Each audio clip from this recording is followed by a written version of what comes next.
Okay, so we've got a video from The Gamer from Mars. Originally, this video was titled, I watched every single episode of My Little Pony, but instead, I guess he decided to change the title to Bronies, the internet's most infamous fandom. You could make an argument for some other fandoms. I would say, like, the Holy Trio is, Whovians, Doctor Who fans, is what Whovians are. Bronies. And there's, like, one other fandom that's, like, really toxic. I guess Five Nights at Freddy's as well. I guess I would consider that, like, the Holy Trio is, like, Whovians, Bronies, and, like, Doctor Who fans. Now, I don't know why The Gamer from Mars changed the title. I thought the previous title was completely fine. I don't understand why he changed it. But here we are. He decided to change it. And, that's where we're at. So, we're just gonna watch it. It's 2 hours long, so we're in for a ride. I guess we're gonna get a tour of every single My Little Pony episode and react to it. So let's go. Every so often, a TV show comes along that completely dominates the cultural conversation. In past eras, it's been things like The Sopranos, The Simpsons, or Breaking Bad. Something mature. All of which are very good TV shows, by the way. I haven't seen The Sopranos yet. I saw like the first 3 episodes. I definitely have to watch more of it. Breaking Bad and The Simpsons, though, can confirm these are good shows. I know later The Simpsons kind of got, like, a little bit whacked, though. That redefines the way the public views television as a medium. But in the 2010s, the internet was rocked by a very different kind of program. My Little Pony, Friendship is Magic. Now, listen, I used to have a Brony arc as well, back in middle school. Listen, you know, I'm not proud of it. I mean, it's, listen, the plot was not bad, okay? Like, the plot, it actually had, like, a pretty damn good story, alright? And I was interested. My middle school self was interested. Would I become a Brony today? Probably not. I mean, I don't really see a point in it, but, like, I don't know. Yeah, it's interesting. I mean, it's, I get, there's gotta be, like, a reason why it, like, has such a large male audience, like Bronies, that are into the show. Oh yeah, it turns out I want Pinkie Pie and Rainbow Dash. No, it's called clapping, Dad. Oh, Fluttershy. Oh my god. You know that being a Brony is like a golden age of the internet when you see a fucking Skype background. Holy shit, that takes me back. Alright.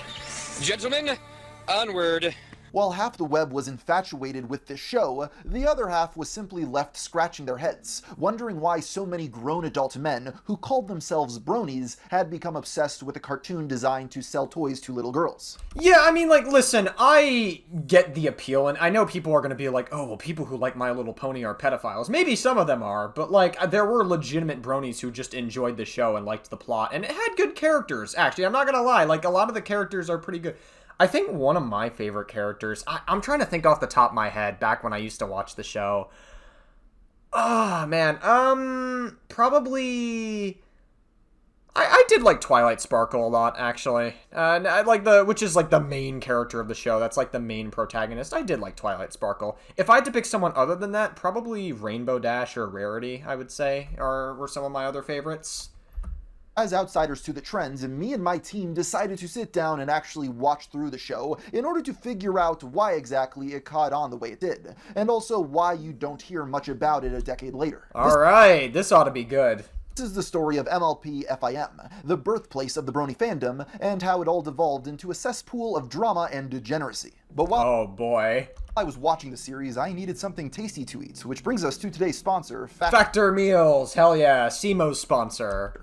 If you guys watch Alex Simo, aka the Yugi tuber, shout out to you if you know who that is. Meeting your nutrition goals easier than ever by delivering fresh, never frozen, dietitian-approved meals right to your doorstep. Their team of gourmet chefs creates each meal using only ingredients with integrity to help you feel your best, all day long. As someone who doesn't like spending a ton of time trying to figure out what to eat for lunch every day, it's really convenient just to have these meals delivered to my house. On top of being a lot more convenient than having to drive somewhere for food, you also get healthier options than most fast food restaurants. You can choose from a weekly menu of 35 meals that include genres such as Calorie Smart, Keto, Protein Plus, and Vegan and Veggie. On top of this, you can also pick from 60 add-ons every week, like breakfasts on I should probably get into Factor Meals. It does sound good in theory, but it definitely, like, you gotta remember when, like, people do sponsorships, like, it is, like, good marketing. I'll definitely look at a lot of reviews of it, though. I am at least curious about Factor Meal, for sure. Go items, snacks, and beverages. My favorite meal this week was hamburger served on cauliflower cheese grits with a side of zucchini.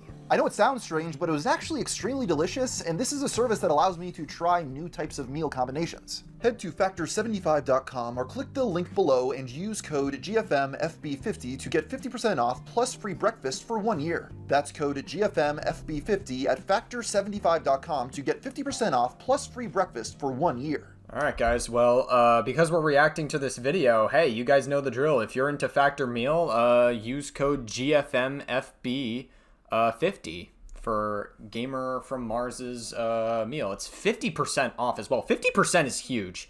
That's insanely good to get 50% off.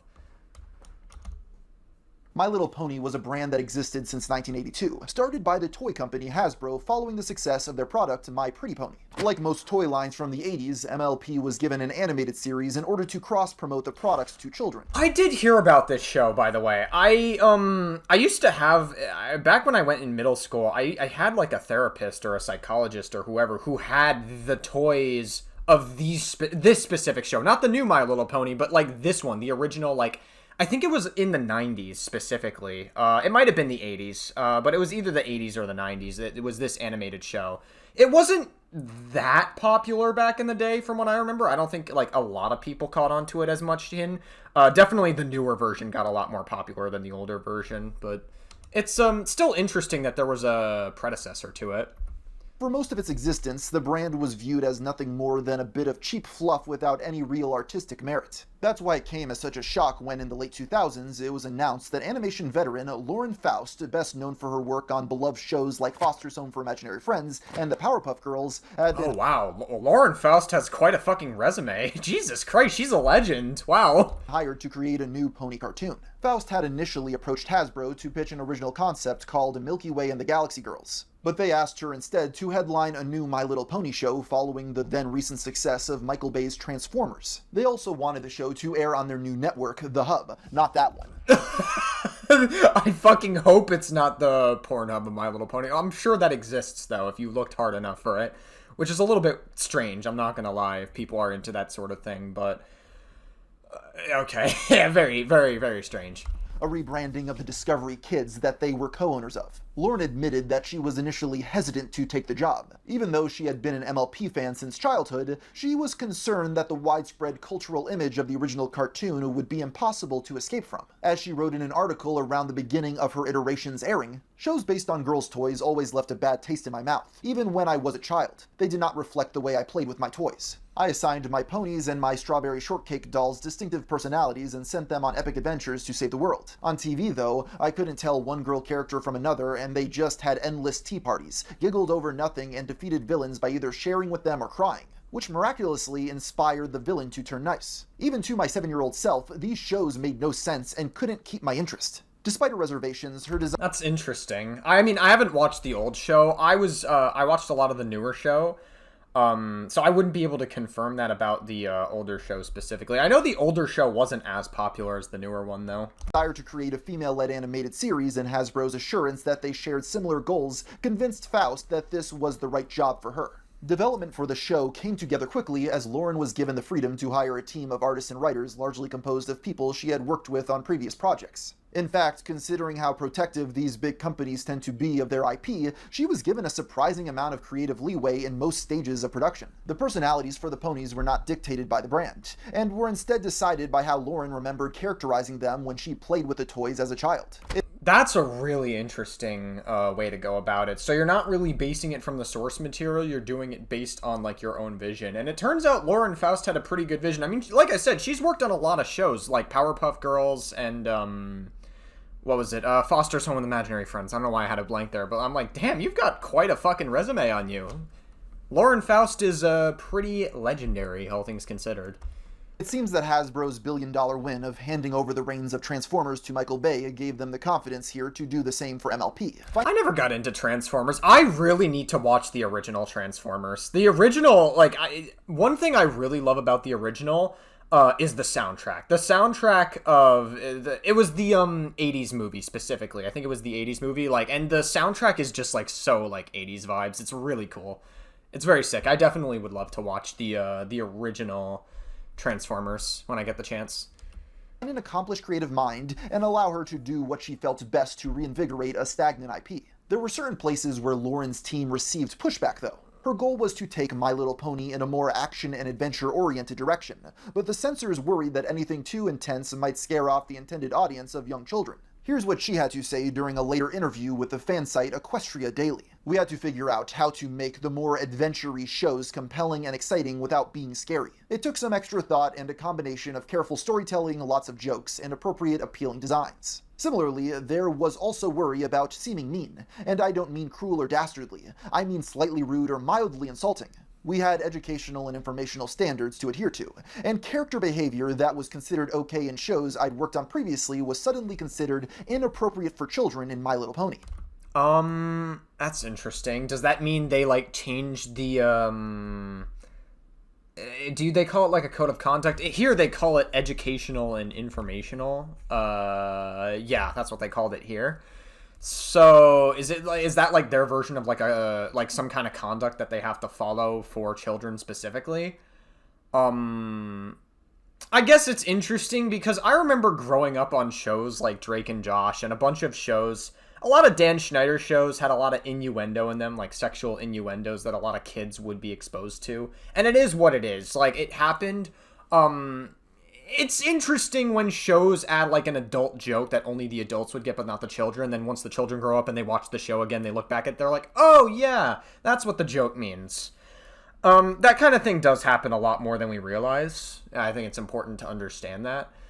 So maybe they just decided, fuck it, we're not gonna do that with My Little Pony, and we have to actually strictly follow this guideline. Is that what that was? Am I getting, like, the right read on that?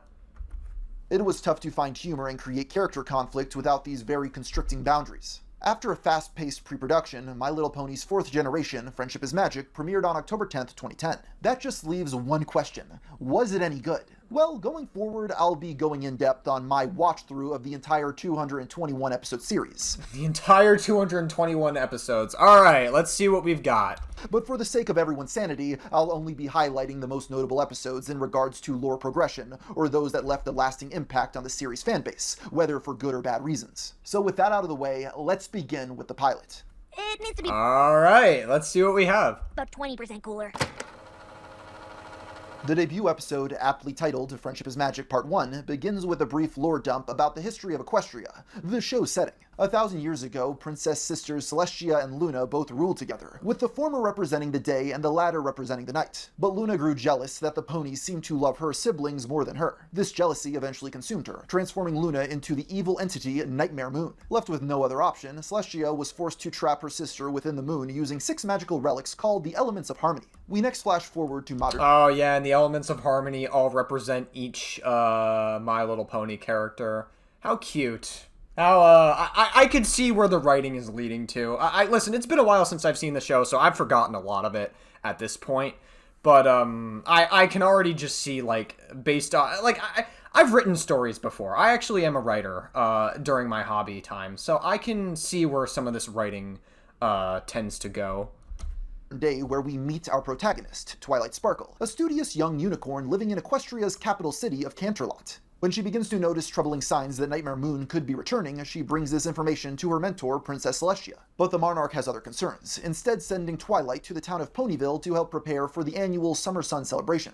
She also gives her pupil the secondary instruction to make some friends, something Twilight scoffs off as frivolous and unimportant. When Twilight and her dragon companion Spike arrive in Ponyville, they meet the characters who will become our principal cast. The fun-loving Pinkie Pie, the hard-working Applejack, the adventurous Rainbow Dash, the glamorous Rarity, and the timid Fluttershy. While Twilight initially does not get along with this gang, she's forced into proximity with them since they're all working on setting up the festivities. The episode concludes with the Summer Sun Festival being halted by the return of Nightmare Moon, who threatens to send Equestria into eternal nights, leaving us on a cliffhanger ending. In the second part got him. of the premiere, Twilight and her new friends are forced to travel to the Everfree Forest in order to find the Elements of Harmony and... I gotta say, though, for 2010 standards, I mean, I guess for 2010 standards, animation was moving fast well, but, like, just the animation in 2010 was pretty damn good as well. I gotta say. defeat Nightmare Moon. During the dangerous journey, each member of the group is given the opportunity to demonstrate that they each represent a different element. Applejack is honesty, Rainbow Dash is loyalty. Okay, I want to see if I can remember off the top of my head, what all these are. Like, they're each given, like, a trait. I know that's what the original 6 are, so I'm going to see if I can guess what all of them are before he plays. So, Rainbow Dash is, loyalty, Applejack's honesty. I think, okay, let's see if I can remember. Fluttershy, I think is it friendship? Specifically? I don't remember what Fluttershy's was. I think Rarity was generosity, or generous, I think.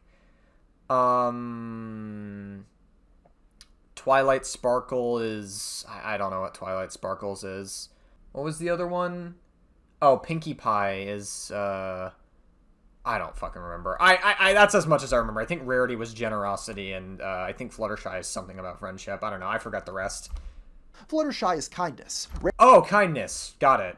Rarity is generosity. I knew it! I called that one. And Pinkie Pie is laughter. The 6th Laughter?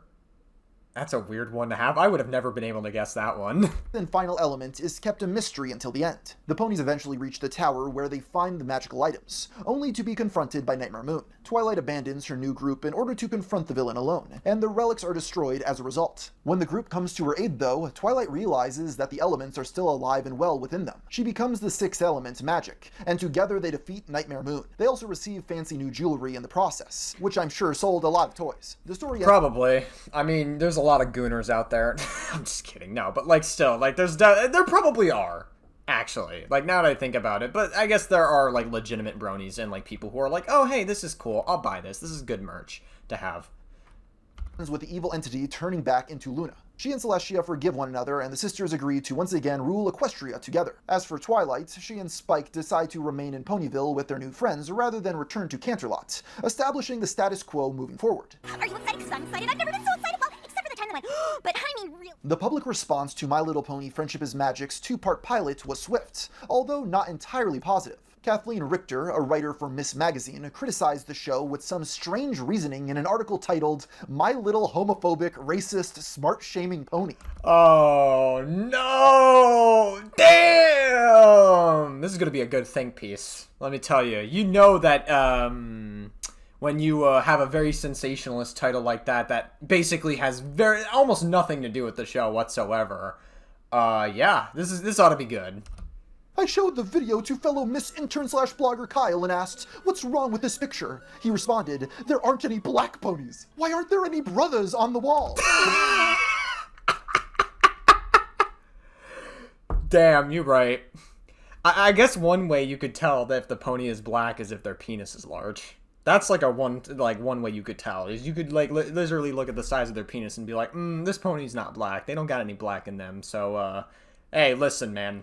That's crazy.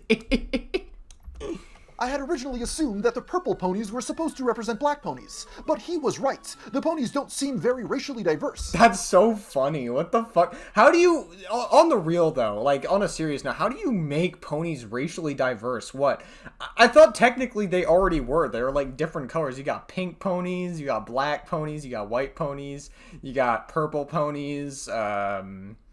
I mean, listen, I think Rarity is the one character, right? Who's like the white pony with like the purple like manes and stuff and hair. I would say like Rarity is a pretty good interpretation of a white woman. When you really think about it, like her character is like a very, very standard like white woman who's very into you know, fashion and like I guess dresses, and like she has a lot of expensive taste in the show. So I don't know, I could see it. I don't know. This definitely seems like a massive pearl-clutching article, for sure. Ponyville also seems to be a culture that dismisses girls who prefer reading books to playing dress-up and looking beautiful, and sparkling, Isn't it the opposite, though? Okay. of course.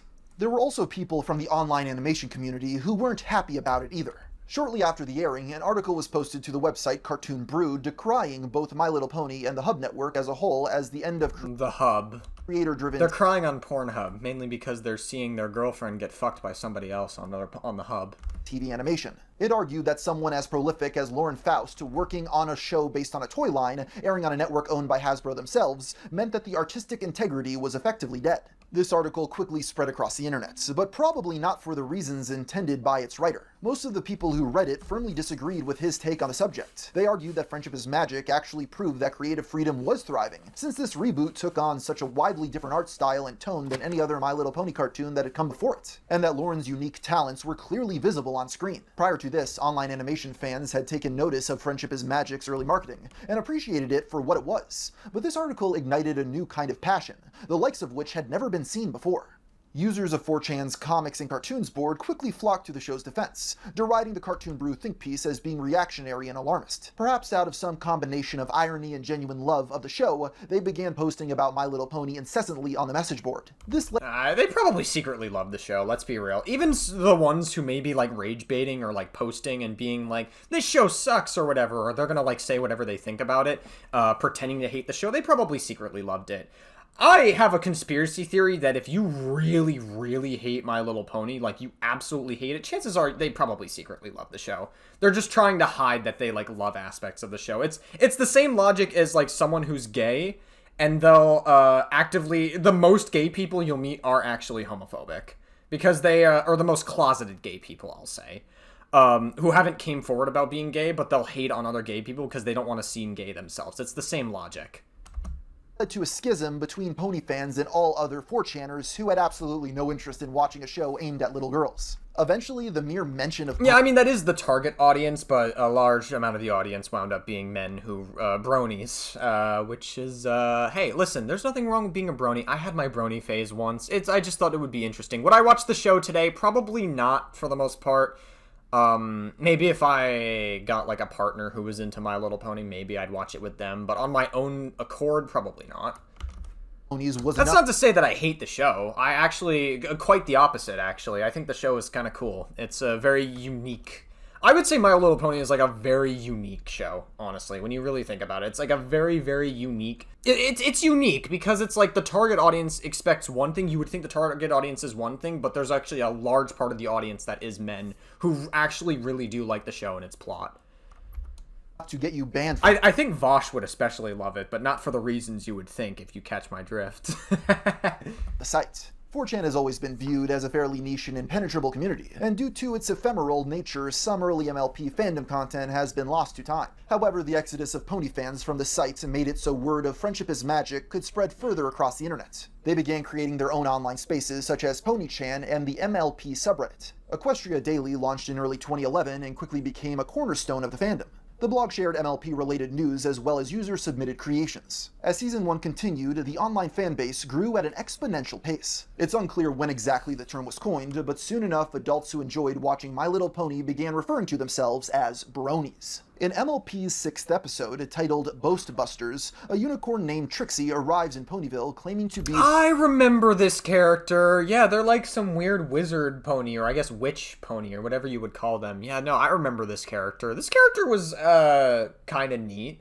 I know that there's a character, ironically, named Discord, before Discord became a social media, and so whenever you hear the word Discord, you immediately go to the social media platform, but, Discord, once upon a time, is a real word, which, by definition, means chaos, until the social media platform became a thing, and it completely made Skype obsolete. The greatest magic user in all of Equestria, but she is revealed as a fraud when a threat arrives that she is powerless to stop. This is one of the earliest examples of fandom discourse influencing things behind the scenes. You see, in early drafts of Boastbusters, Trixie was intended to be a male character before being made female at some point during development. That being said, a remnant of the previous idea was left in unintentionally. While ladies have 2 white dots within their pupils, gentlemen have only 1. And despite being a female pony, Trixie's eyes only had 1 white dot in Boastbusters. This led Bronies to speculate about whether or not she was intended to be transgender. Ooh, I mean, maybe. You never know. I don't know if the conversation about people who were transgender was as prevalent in 2010 as it is now, because, like, 2010 was such a completely different time than now. Maybe someone could leave it in the comments section below, but was that, like, a legitimate conversation people were having in 2010? Maybe millennials can answer that question, because I'm fucking Gen Z. I was born in 2001, so ain't no way I would be able to answer that question.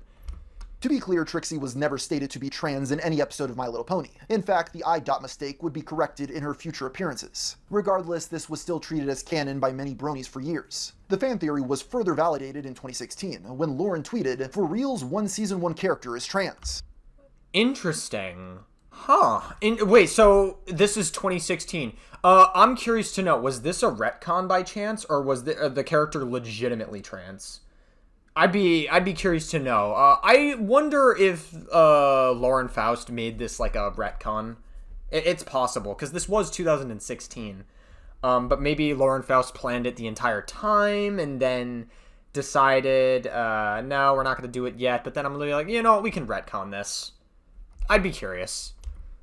Season 1, Episode 15, Feeling Pinky Keen. Okay, so we are jumping around from, like, different episodes. I guess that makes sense that Gamer from Mars is going to do it this way, because every episode of My Little Pony, even though it happens in that order, to my knowledge, it happens in the order from start to finish, most of the episodes are self-contained, to my knowledge. Okay.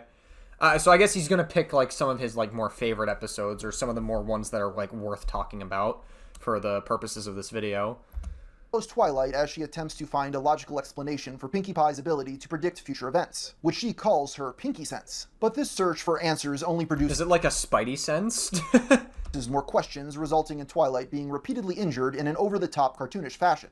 This is the first really controversial episode of Friendship is Magic amongst bronies for a couple of reasons. Firstly, some audience members objected to the constant slapstick comedy that Twilight was subjected to, viewing it as needlessly cruel. The far more controversial aspect of this episode, though, was its ending, in which Twilight concludes that, even though she doesn't understand the Pinky Sense, she still chooses to believe in its existence. This infuriated certain section of the fanbase, who claimed that the show was promoting an anti-science message to children. First thing Oh, damn! is first. You cannot choose to believe in anything. Your beliefs are decided by your experiences and your perceptions. If you think something is bogus, you're either not going to believe it or you're going to willfully delude yourself, which is not a healthy lifestyle choice. The debate actually grew to... I remember the mysterious Mr. Enter. I didn't watch his videos that much, but I had a lot of friends back in the day who really enjoyed his content and, like, his reviews of things, but I never really got into him myself, personally. To such an extent that Lauren Faust chimed in on her DeviantArt page in order to clarify the morals she had been trying to convey. There are simply phenomenons that are difficult to explain, and I'm of the opinion that faith can apply to more things than just religion. In the end, if there is an idea we explore that leads us to inconclusive answers, we are left with a choice: believe it anyway, reject it, or wait for more answers. Obviously rather deep for our audience, I know. And obviously up to lots and lots of interpretation. That's kind of the interpretation that I got from a lot of the My Little Pony episodes, is that the lessons that they learn, because I know at the end of each episode, Twilight Sparkle does her thing where it's like, "Dear Princess Celestia," or whatever, and, like, just writes, "I learned that my sex drive is really high," or some dumb shit like that. Probably not an appropriate joke to be making. This is a show for kids. But, I always thought that a lot of it was meant to be left to the interpretation of the viewer. I guess another example of it, and this is like a more abstract example, is Silent Hill 2, or Silent Hill as a whole. You could, a lot of the Silent Hill franchise is designed and written with the intention to make it up to the player interpretation. We could have a whole conversation about Silent Hill. I'm a fucking huge nerd on Silent Hill, so we could have a huge conversation about that, but I don't think it's worth getting into for the sake of this video. But I always, so not to the extent of Silent Hill 2, or Silent Hill in general for My Little Pony, but I still think some of it is meant to be left to the viewer interpretation, and it's not meant to be hand-fed to you, which, by the way, I think is a sign of good writing, by the way, is when you don't fucking spoon-feed your audience with literally everything. I'm guilty of that sometimes when I write my stuff, too. Like, sometimes I spoon-feed a little more than I would like to my audience. Try not to be, like, too on the nose. I try to be very cognizant of that as much as possible. Which is why sometimes you have to write once and then, like, rewrite after you read it over and then write again and then, like, change certain aspects of it and, like, etc. So, yeah. Maybe it was a mistake. By the way, I'm not sure if I'm going to regret putting in my 2 cents on this one. So if my replying to this starts flame wars or invites trolls, Oh my god. Flame wars is such an old term. No one uses the term flame war anymore. Oh my god. That for me was a throwback. That was a huge throwback. Wow. it's like, I remember back in the day, Flame Wars was a very common thing people said back in the day on the internet. Like, so many people said Flame Wars. Now, like, no one really talks about Flame Wars. Maybe it's because, I wonder if the reason why no one uses that term anymore is because it's just become so normalized in society. I mean, if you look at Twitter, people are arguing, like, nonstop every day on Twitter. But then again, Twitter is a fucking toxic cesspool of just, like, dumb shit that is, yeah. It's just a toxic cesspool on Twitter of just, like, rage bait and outrage machine. To delete it. I really like having discussions with viewers, but I've been getting more nervous about it of late. In episode 23, the Cutie Mark Crusaders are a group of young ponies consisting of Applejack's sister Applebloom, Rarity's sister Sweetie Belle, and Scootaloo, a Pegasus who Oh no, the voice actor of Sweetie Belle's a grooming victim of Black Griffin! I'm just kidding. To be clear, I did a video on Black Griffin. If you guys haven't seen it already, I'd recommend you check it out. But I looked at the Black Griffin stuff. It doesn't really seem like he was much of a groomer, as far as I know. And also the voice actor of Sweetie Belle, or voice actress of Sweetie Belle, claims to not be a victim of Black Griffin, so I'm not going to victimize someone or assign victimhood to someone who insists that they are not a victim. I don't think that's a productive thing to do. I know a lot of the internet tends to do that, but I don't find that productive to do, and there are some reasonable people who don't find that productive to do either, so it's not worth it. But, yeah, that's a bit of a tangent about something else entirely. Is Rainbow Dash. As the name of their group implies, they are on a constant mission to earn their cutie marks, a unique symbol that magically appears on a pony when they discover their special talent. I was wondering what the term was for that. I noticed that Pinkie Pie had, like, balloons as her, I guess, cutie mark. Is that what it's called? And then, what is it? Twilight Sparkle had hers. I'm pretty sure they get their cutie marks later in the show. I'm pretty sure. Sorry if that's a spoiler to anyone who hasn't seen the show yet, but I'm pretty sure that does happen later. This episode is titled The Cutie Mark Chronicles because the Crusaders ask each of the main 6 ponies how they earn their marks in order to better figure out how they can get it on their own. This is Season 1's highest rated episode on IMDb, sitting at 8.9 out of 10 stars. It's one of the first examples of the show attempting to dive into the lore and history of its characters, revealing that each of the main ponies receive their cutie marks at the exact same moment, as a direct result of Rainbow Dash performing a sonic rainboom, a sonic boom that is rainbow colored obviously. It's also just an extremely— That's kinda cute.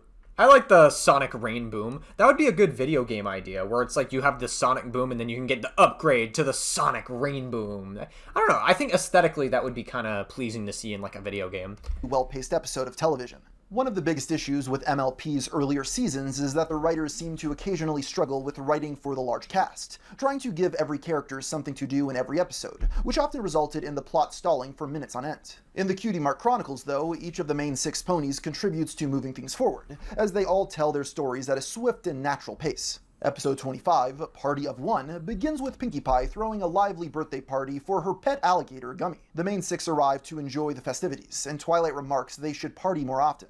Things go wrong when Pinkie Pie tries to host an after-birthday party the next day, and all of her friends claim to be busy with suspicious excuses. Growing doubtful, Pinkie wears a disguise to spy on them, only to overhear her friends discussing how to avoid her. Distraught, she falls into a depressive spiral, straightening her hair and throwing herself a party with inanimate objects. Of course, this— Oh, yeah, I could see why this episode would be talked about a lot. I think it, yeah, I mean, if your target audience is young girls specifically, because that is what the target audience for My Little Pony is, like, let's face it, that's what it is, then I feel like it could start a whole conversation about depression and mental health, especially at, like, a young age when, I don't know. It's definitely one of those things where a lot of children, when they watch shows, and this is not for every single children, but it's like an example of monkey see, monkey do, kind of. So when a lot of children, like, watch shows, they'll try to reenact certain aspects of it. Maybe not every single thing, but they'll pick up things, like, from the show. That's how they, like, learn stuff, and they'll pick up, like, interactions and, like, little, I guess, clicks, we'll say, is what I meant to say. Ugh. But I guess, like, the main concern with this episode would be that kids could pick up on a lot of depressive behaviors, or I guess depressive cliques, because of the behavior that Pinkie Pie is, like, exhibiting here, maybe. I could see how that could be, like, a whole conversation, potentially, if you should show that in a kid's show. Story has a happy ending. As it turns out, she completely forgot it was her own birthday, and they wanted the party to be a surprise. Realizing her mistake, Pinky returns to her cheerful self, and learns that true friends sometimes keep secrets for good reasons.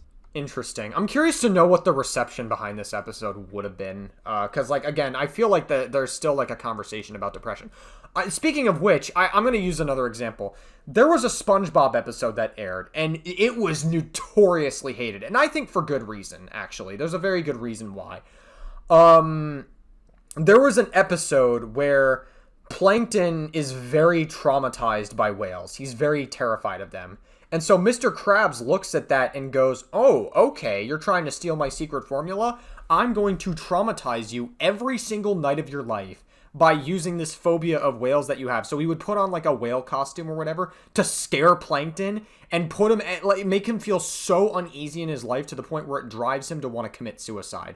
On the road. So he literally gets on the road, lays down, and waits for a bus to run him over. I'm not even kidding. This was something that they aired. That Nickelodeon gave the okay to. I'm not even kidding. And I'm thinking to myself, there is, even from like any, like without hearing any opinions, any normal person should look at that and go, this is not something you should have in a kid's cartoon. There's no way you should ever depict a character attempting to commit suicide. That's a little too much to show in a kid's cartoon. And I agree. The episode got a lot of backlash, and rightfully so. I think the backlash was very warranted, because there's no excuse to show that in a kid's cartoon whatsoever. There just isn't. And, like, I don't know. It was one of those episodes where for once it was actually Plankton that was the real victim of a situation, not Mr. Krabs. And it's just fucked up. And so, like, I think when you're dealing with these topics in, like, a show that has a target audience for kids, you have to be very, very careful. So, again, I'm very curious to hear what the response is to this episode. Maybe GamerFromMars will show it. While this episode is fairly by the books as far as cartoons go, it actually caused quite a stir amongst the fandom. Pinkie Pie's mental breakdown unintentionally mirrored a creepypasta that had gone viral a few weeks prior. Thought to have first appeared on 4. Oh, was it the Pinky Mena or the Cupcakes creepypasta or whatever? Yes, I heard about this creepypasta. I never dived into Cupcakes or this creepypasta specifically, but I'd be curious. In January 2011, Cupcakes reimagines Pinkie Pie as a cannibalistic psychopath who kills other ponies for her titular pastries. This slowly transformed into a separate bloodthirsty personality named Pinkamena, Pinkie Pie's canonical Pinkamena, yep. full name. While certainly written before Cupcakes was a thing, this episode led Pinkamena to be depicted with straight hair, helping form the ethos of her insane bloodthirsty counterpart. Another early controversial... I didn't expect that that's where the conversation would go. I thought people were going to have like a more deeper conversation about characters who have like mental health issues and if they should be shown in shows directed to kids, and if that's like a legitimate deeper conversation to have. Web reimagining centered around Princess Celestia. It started when fans noticed a few instances in which she intentionally frustrated the main characters, leading some to dub her Trollestia. Because her personality was a blank slate, a lot of Brony in-jokes played off of this. Interesting. For example, Celestia had been the sole ruler of Equestria for 1,000 years. Some questioned how she had been able to stay in control for so long, characterizing her as a power-hungry tyrant. But the most notorious took it even further. Molestia that's crazy work. I mean, listen, like I said, there's definitely a subgroup of bronies. I'm going to say bronies because I don't think any women are involved in this part specifically. I think it's mainly a lot of gooner behavior, we'll say. The word gooner didn't exist back in 2010 or 2011, but it was the equivalent to gooner behavior.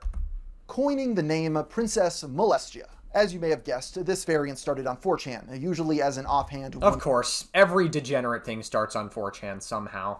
No joke. This changed upon the creation... What isn't off-limits on 4chan? I have to ask. I never had a 4chan account back in the day, and I probably will never get a 4chan account, because a lot of degenerate shit goes there. But, like, is there any limits on that forum site ever?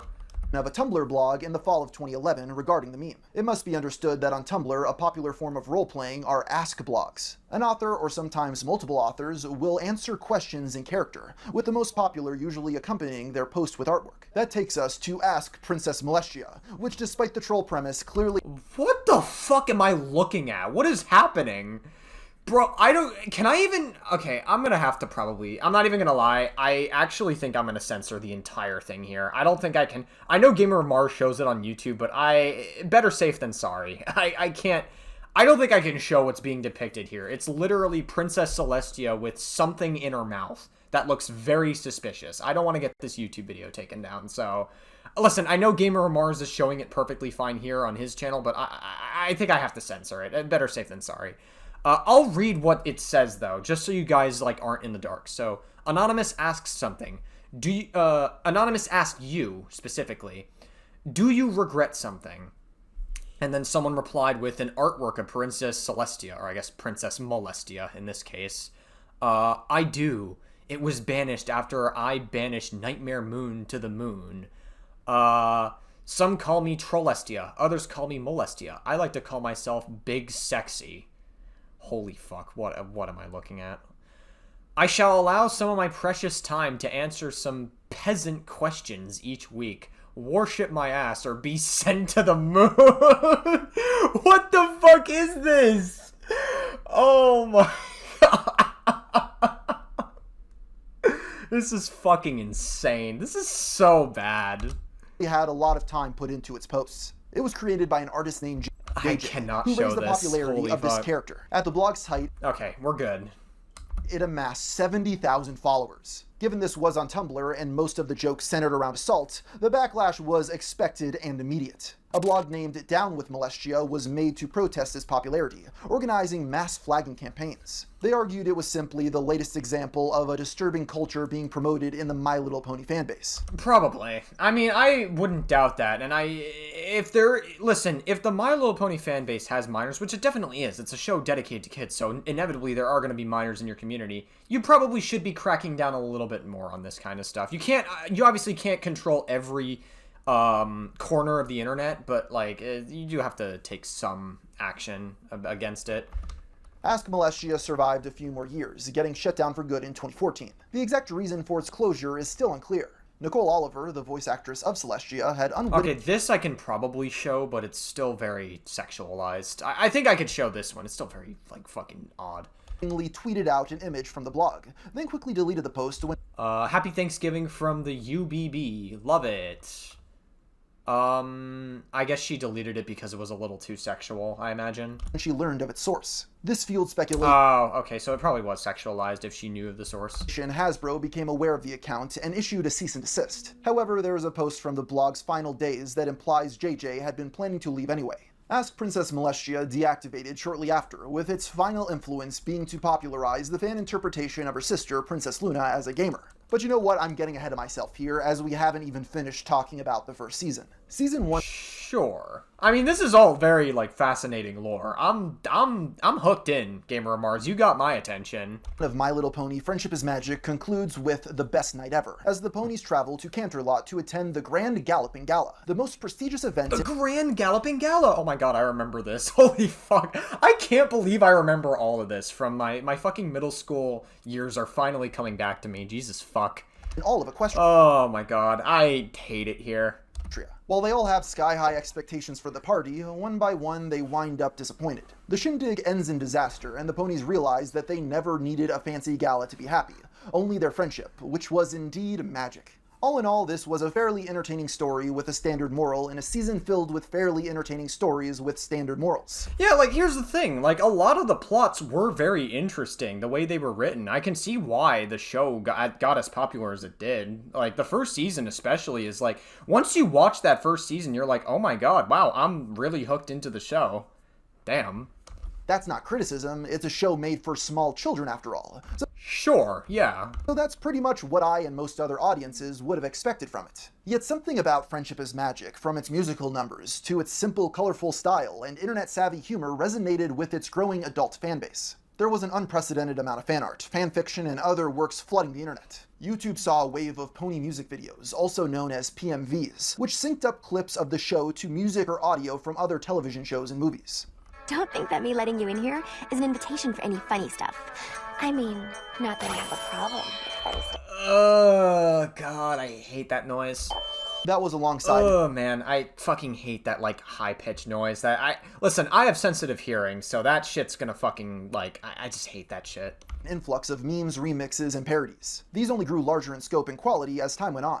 Honoring the show's themes, the community was quite welcoming and open to collaboration. There was a wide variety of amateur talent from animators to voice actors. Together, these indie artists were able to accomplish far more than they could have been able to alone. An early example of this is Bronies, the Anthology, a collection of high-quality edits sourced from the community that garnered millions of views. Similarly, a common trend were videos listing the top 10 pony videos of each month. These efforts brought the fandom together and helped keep Bronies on the same page. By the time Season 1 finished airing, the Brony community had firmly established itself online. Even if you weren't watching the show, you were aware of it. The hype had grown to such a degree... Yeah, no, it definitely grew. I mean, like, millions of people were really, like, enjoying the show at this point. It was, it really became a success. It was, honestly, dare I say it, I actually would go as far as to say My Little Pony is lightning in a bottle, to be honest. Like, it really was one of the most unique shows for its time. I would actually go as far as to say that. That it had even begun spreading offline. It all began with a small Manhattan gathering on May 28, 2011, organized by Jessica Blank, who went by the name of Purple Tinker. While the attendance of this Hey! That sounded like another word. Jesus Christ, I fucking had a jump scare. event was just a little over 24, that would more than double the following month, when nearly 100 ponies assembled in New York. The gathering was dubbed BronyCon, and was a humble beginning for something that... That's right, I remember BronyCon was a thing. That was, yeah, wow, I totally forgot that BronyCon was a thing. That would grow far bigger, eventually becoming a massive staple of fandom in the years that followed. In fact, it was only a few months later in September that the next BronyCon was held, with series director Jason Thiessen appearing as the guest of honor. A few months after that, the third convention featuring voice actresses Adria Libman, who played Pinkie Pie and Fluttershy, Ashley Ball, who played Rainbow Dash and Applejack, and Nicole Oliver, who played Celestia. Yes, the cast and crew of MLP was more than happy. Hold on, one more time, because I feel like I know Tara Strong was Twilight Sparkle. I just need to know, did they, like, cast multiple voice actors for the same character? I was trying to, like, listen to that carefully. Actresses Adria Libman, who played Pinkie Pie. Hold on, go back. Con was held, with series director Jason Thiessen appearing as the guest of honor. A few months after that, the third convention featuring voice actresses Adria Libman, who played Pinkie Pie and Fluttershy. Okay, yeah, so they did cast, like, one person as multiple characters. You can get away with that in, like, cartoons or, like, animated series more, because you don't actually see the actor or actress themselves, so you can get away with that more. Ashley Ball, who played Rainbow Dash and Applejack. Interesting, yep. And Nicole Oliver, who played Celestia. Yes, the cast and crew of MLP was more than happy to embrace this unexpected audience. It was also in May of 2011 that a new commercial for the show began airing on the Hub, featuring Pinkie Pie singing... No, not the Hub! Oh my god. Every time he says the Hub, we're gonna think about that. You can't get it out of our heads, Gamer from Mars. ...parody of the song California Girls by Katy Perry. Oh no. Are we gonna listen to a snippet of it? We might get DMCA'd if we do, but let's listen. That included a direct mention of Bronies. Hey there. Come on, Bronies. They know we're awesome Phillies. Come on, every pony. It's also interesting Okay, yeah, you probably can't play more than that or else we'll get the video DMCA'd, so good call, Gamer from Mars. to note that this video was titled Equestria Girls, a name that would later be used for a much less warmly received pony project, but more on that later. A few days after the commercial... Oh yeah, I remember Equestria Girls. Equestria Girls was very interesting. A lot of people said it wasn't that good, but I remember watching it and I was like, wow, I like it. I thought this was kind of cool at the time. It was a very different take. It was very, very different. I think it was like in like a... It's basically like if the ponies were humans, essentially. Kind of. I mean, they still had like their purple skin. If you were Twilight Sparkle, they still had like the same color that the ponies were, or that they were. And they were very humanoid. So I think it was like a high school setting specifically. So I could understand the appeal in it. I really do. And airing, Hasbro released an extended version of the music video. Rather than publish the video directly, it premiered on Equestria Daily in recognition of the site's dedication to the community. The video was also notable for explicitly recognizing the name fans had given to a previously unnamed background pony. To rewind back a little bit, in the 14th episode of Season 1, a blue-haired unicorn can be seen DJing at Rarity's Vinyl Scratch. fashion show. Despite being on screen for less than 5 seconds, her unique design left a strong impression on fans. Was it a she? I always thought Vinyl Scratch was a male character. Then again, maybe I didn't watch the show enough to find out, or maybe I just didn't fucking educate myself on it back then, but I always was under the impression that Vinyl Scratch was a male character. A number of different nicknames emerged, culminating in a poll on Equestria Daily. The results were a tie between DJ Pwn 3 and Scratch, with DJ Pwn 3 ahead by a few votes. Ultimately, they settled on the former being an alias, with her real name being Vinyl Scratch. DJ Pwn Vinyl Scratch, yep, that's, I do remember that. 3 was far from the only background character to get a nickname from fans. The fandom became prolific in raising the profile of nameless side characters, assigning them monikers, personalities, and backstories. The staff recognized this and increasingly honored their headcanon, essentially allowing Bronies to determine their official personalities democratically. It was completely unheard of for a show to embrace its audience in such a personal way. Yeah, I mean, here's the thing. And like, I feel like, I don't know if this is going to be like an important conversation for this video necessarily, but a lot of people talk about parasocial relationships all the time nowadays.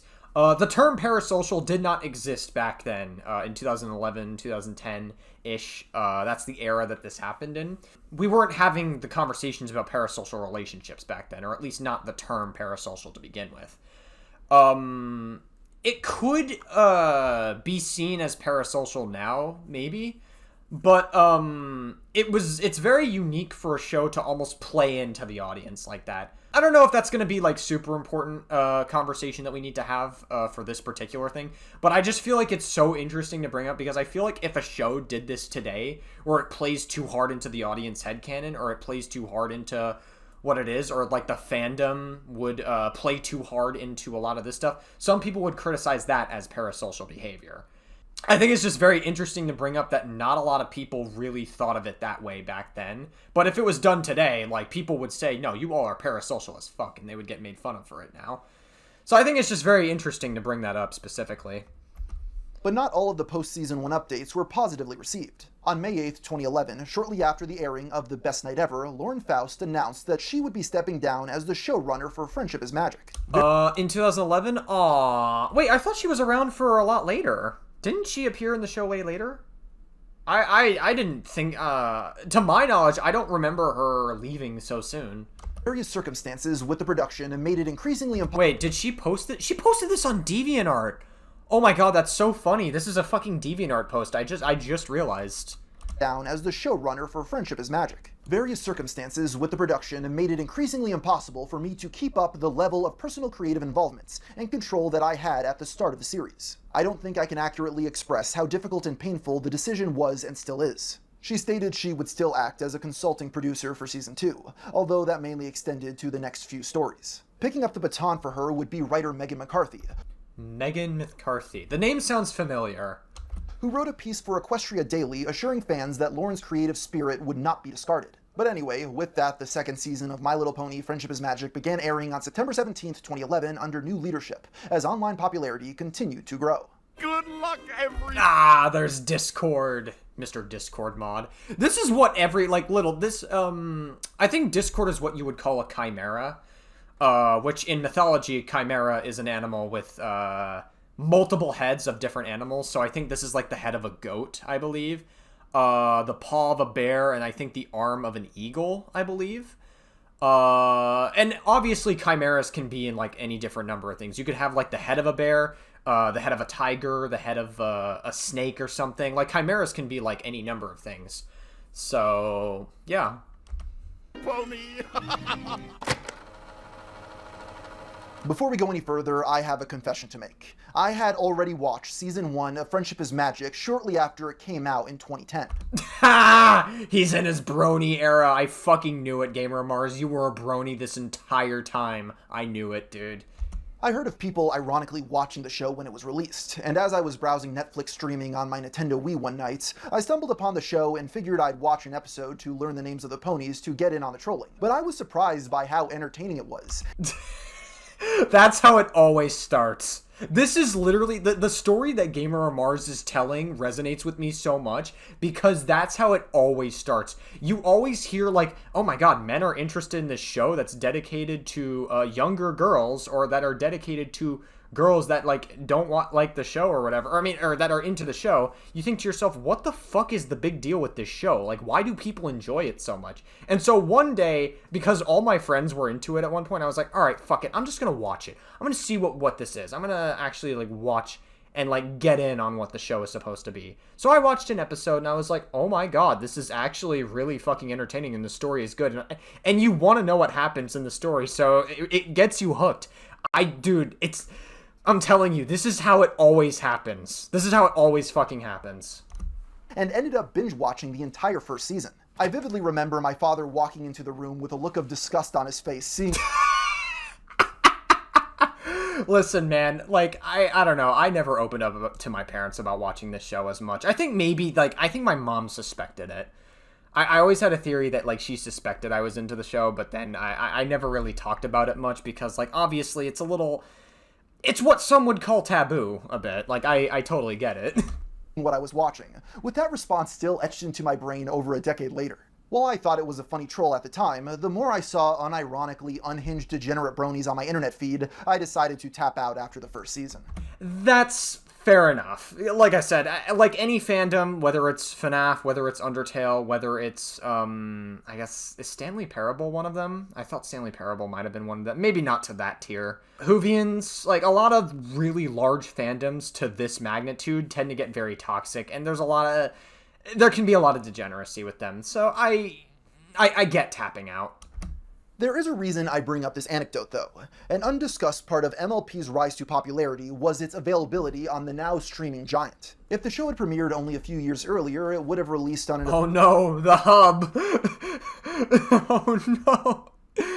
Every time I see the hub, I'm always gonna, like, think Pornhub. I'm sorry. I will. Obscure cable channel and go to DVD for a niche audience. But because of it being introduced in the early days of streaming, it became one of the first programs to benefit from what would eventually be coined the Netflix bump, going into the second series. And because of this, momentum would only grow from there. MLP's sophomore season begins with the return of Harmony Part 1. Here, a powerful spirit named Discord, who had been imprisoned by Celestia and Luna centuries prior, breaks free and begins causing havoc all over Equestria. Before the main six can even make a move or try to stop him, Discord steals the elements of Harmony and challenges the ponies to win his game in order to get them back. The rules are simple. They must find their way to the center of a maze he created without flying or using their magic. So it's kind of similar, like this plot is very reminiscent, and I don't know if the writer took inspiration from this, but it's kind of similar to Harry Potter and the Goblet of Fire, kind of. It's very reminiscent of that plot.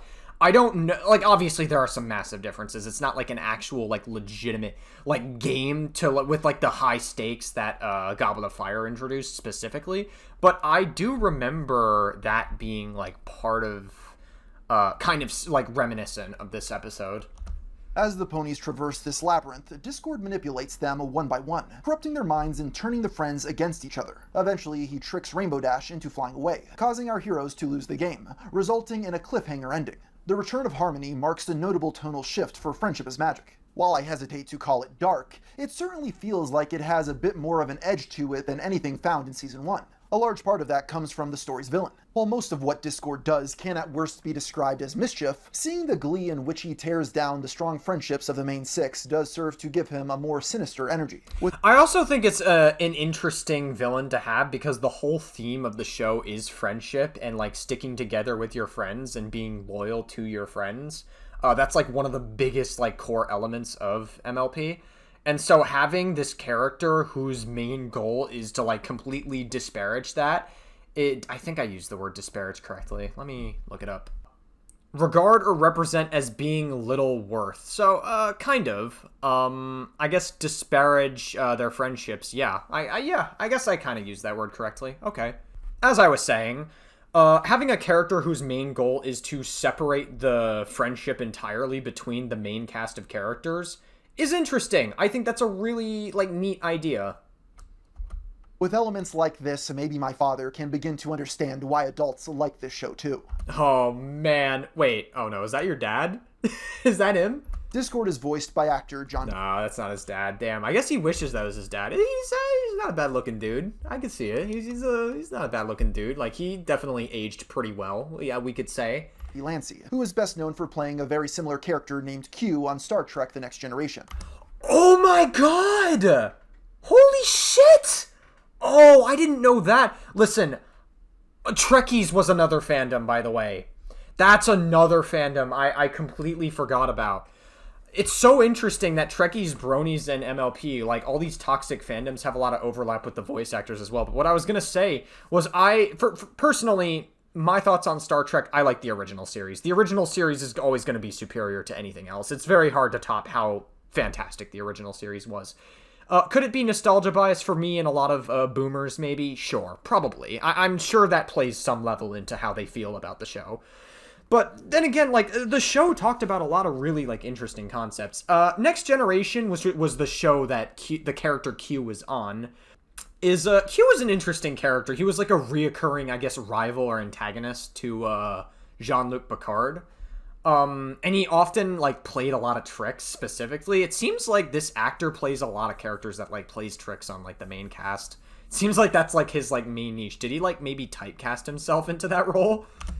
According to Jason Thiessen, it was Lauren's idea to cast him the role, as she was still playing a significant part in the show's production at the early point in the season. So, she completely designed Discord herself, came up with this character, and flew to Vancouver to oversee the storyboards personally. It was her idea to have John Delancey's voice, and she directed him. That's interesting that she, like, literally casted him specifically. Delancey would also go on to become a significant figure in the Brony fanbase, but that wouldn't be for some time yet. Interesting. Okay.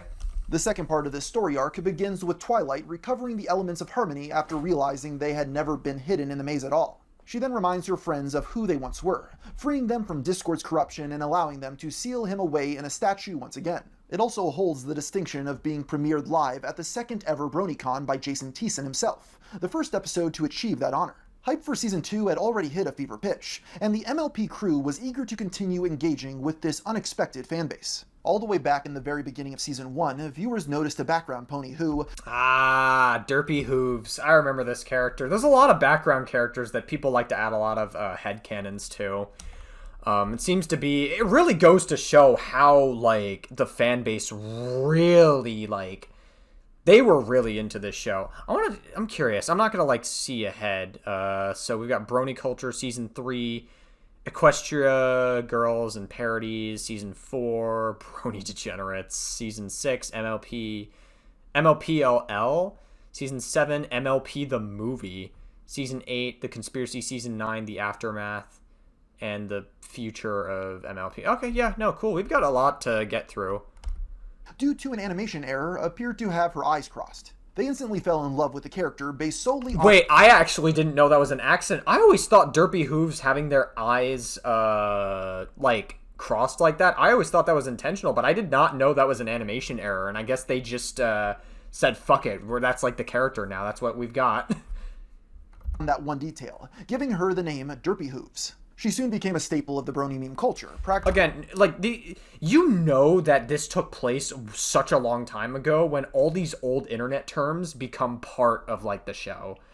And, like, derp is a term that no one ever fucking uses anymore. That is, like, probably one of the deadest internet terms ever. I've not seen people use that term probably in a decade. Actually, I'm not even kidding. Like, it's been, like, a decade long since people, like, said that. Taking on the role of mascot for the community. Of course, this soon caught the attention of MLP's creative team, who began inserting Derpy into small cameo appearances whenever they could. This brings us to Season 2, Episode 14, The Last Roundup, when Derpy's name was finally made canon as she had her first speaking role. Now, careful, Derpy! I just don't know what went wrong! While this was a delight Damn. to Bronies, it was not so amusing to the other audience of people who you may have forgotten were also watching Friendship is Magic, parents and young children. Really? That's interesting. Why didn't they like it? Were they just not a fan of Bronies and they're like, how fucking dare you watch our show or something? They accused Derpy of being offensive to those with learning disabilities. Aw, come on. No, dude. Okay. Like, it's just like, I don't know, man. Like, listen, this is what I'm talking about. It's like, I get that, like, listen, I have a ton of videos criticizing wokeness. I know that technically doesn't play into what the conversation here is, but there's a little bit of overlap, so just bear with me for a moment. There's a lot of people who like hate things that are even remotely woke. There are a lot of crybabies on the internet that will literally fucking get upset just for having a gay character in the show. I'm not even kidding. Or having a woman character in like any media piece whatsoever. I'm not even kidding. There's a lot of people that literally throw a baby tantrum over that. And those people are very fucking annoying, but it's like, I don't know, man. It's like, unless it's explicit or there is like a legitimate dog whistle that like is dog whistling, hey, by the way, this is how people in the IDD community act, or people who with intellectual and developmental disabilities act. You should make fun of them and point and laugh. I don't, like, what the fuck? I don't understand the whole point of that. That just seems very, very stupid. And, like, obviously, Derpy Hooves was not meant to make fun of that specifically. So I guess maybe, I don't know, I guess maybe for the non-terminally online, they looked at that and thought, oh, wow, are they making fun of this specifically? But, yeah. And demanded that Hasbro take action to make things right. The episode's writer, Amy Keating-Rogers, wrote about the backlash in an email that was later posted to Equestria Daily. I got about 10 emails saying how offended folks were. People labeled me an ableist, a word I've never heard of, and said that I was being insensitive to the disabled by calling this character Derpy. I then did a search on what Derpy meant, and the first thing that came up were embarrassing and awkward, which is what I thought. But then when I did more in-depth searches, I discovered that one definition is retarded. Whoa, dude, that's a bad word. You can't be saying that, Gamer from Mars. That's not good. I was not the only one getting contacted regarding Derpy's portrayal. Positive and negative feedback was also being sent to Hasbro and the Hub. After some... Oh, a lot of feedback being sent to Pornhub. I think Pornhub should handle it very nicely. You know, think about it. I mean, they could just make, like, a video of Derpy Hooves. They could, okay, hold on a second. I gotta look. Well, GG's. GG's. Yeah, okay. Guys, it was nice knowing you. It was nice knowing you. I appreciate you guys sticking around for as long as you did. I gotta delete this YouTube channel now. GG's. Yeah, I mean, it is what it is. What can you do? Yeah. That's it. That's it for the video. Damn it. All right. Well, I was going to continue my joke, but obviously no point in continuing my joke from that point forward, for obvious reasons. Internal discussions, the episode was taken down and replaced with a new cut in which Derpy's name is never spoken. I guess we'll refer to Derpy later in the show because they're 19 later in the show, so we'll just say that, I suppose, for the joke, and obviously not any sooner than that for obvious reasons. All right, I don't know why I keep talking about this. Let's just shut the fuck up. Maybe I just need to shut up. Voice is significantly altered, and her eyes are changed to be less crossed. In addition, the character has never again been referred to as Derpy by official media. It seems as though they never settled on a new canon name for her, as she has been called things like Bubbly Mare, Party Filly, or Ditzy Doo, which was her original name in the script for the last roundup. There's still debate in online circles as to whether the change was necessary, and most bronies still refer to her as Derpy. This was the repercussion to the show being so sensitive to feedback. You can't please everyone. Yeah, no, and I think that goes for any show in general or any writing that you do. You can't please everyone. Obviously, there are going to be things that are just very terrible. Maybe not from, like, an objective standpoint, but, like, things that are just, like, unanimously terrible, we'll say. And I think a good example of that is the Game of Thrones ending. I've never watched the show myself, but like, every single person I ask, like, their thoughts on the Game of Thrones ending, they always say it's terrible. It's like, it was one of the worst endings of any TV show ever. And, yeah, it seems like everybody agrees with that specifically. Still, most would agree this was a worthwhile trade-off. Voice actors, writers, and the showrunners frequently fielded questions from the public. Lauren herself even had an AMA on Ponychan, a level of community engagement that was unprecedented among cartoons at the time. When Wired did a piece on the Brony phenomena, the official MLP Facebook celebrated their biggest fans. It went further than just embracing the internet's unlikely fixation. Lauren viewed their lack of shame in enjoying a show intended for little girls as a strong defiance of gender norms. When Brony haters asked, Maybe. I don't know if it was necessarily about the gender norms specifically. I suppose maybe for some bronies that you could argue that, but it wasn't like that for me and my friends that I had at the time who were into the show. But I could see an argument for it, maybe. For her thoughts on the fandom, expecting her to be repulsed, she instead wrote lengthy replies in their defense. I didn't create this show for little girls. I created it for little girls and their parents, including male parents. It only stands to reason that adult animation fans without children may like it too. The belief that boys shouldn't be interested in girls' things is the main reason there's hardly anything decent for girls in animation, or almost any media for that matter. It's a backwards, sexist, outdated attitude. True. Honestly, Lauren is kind of spitting facts here.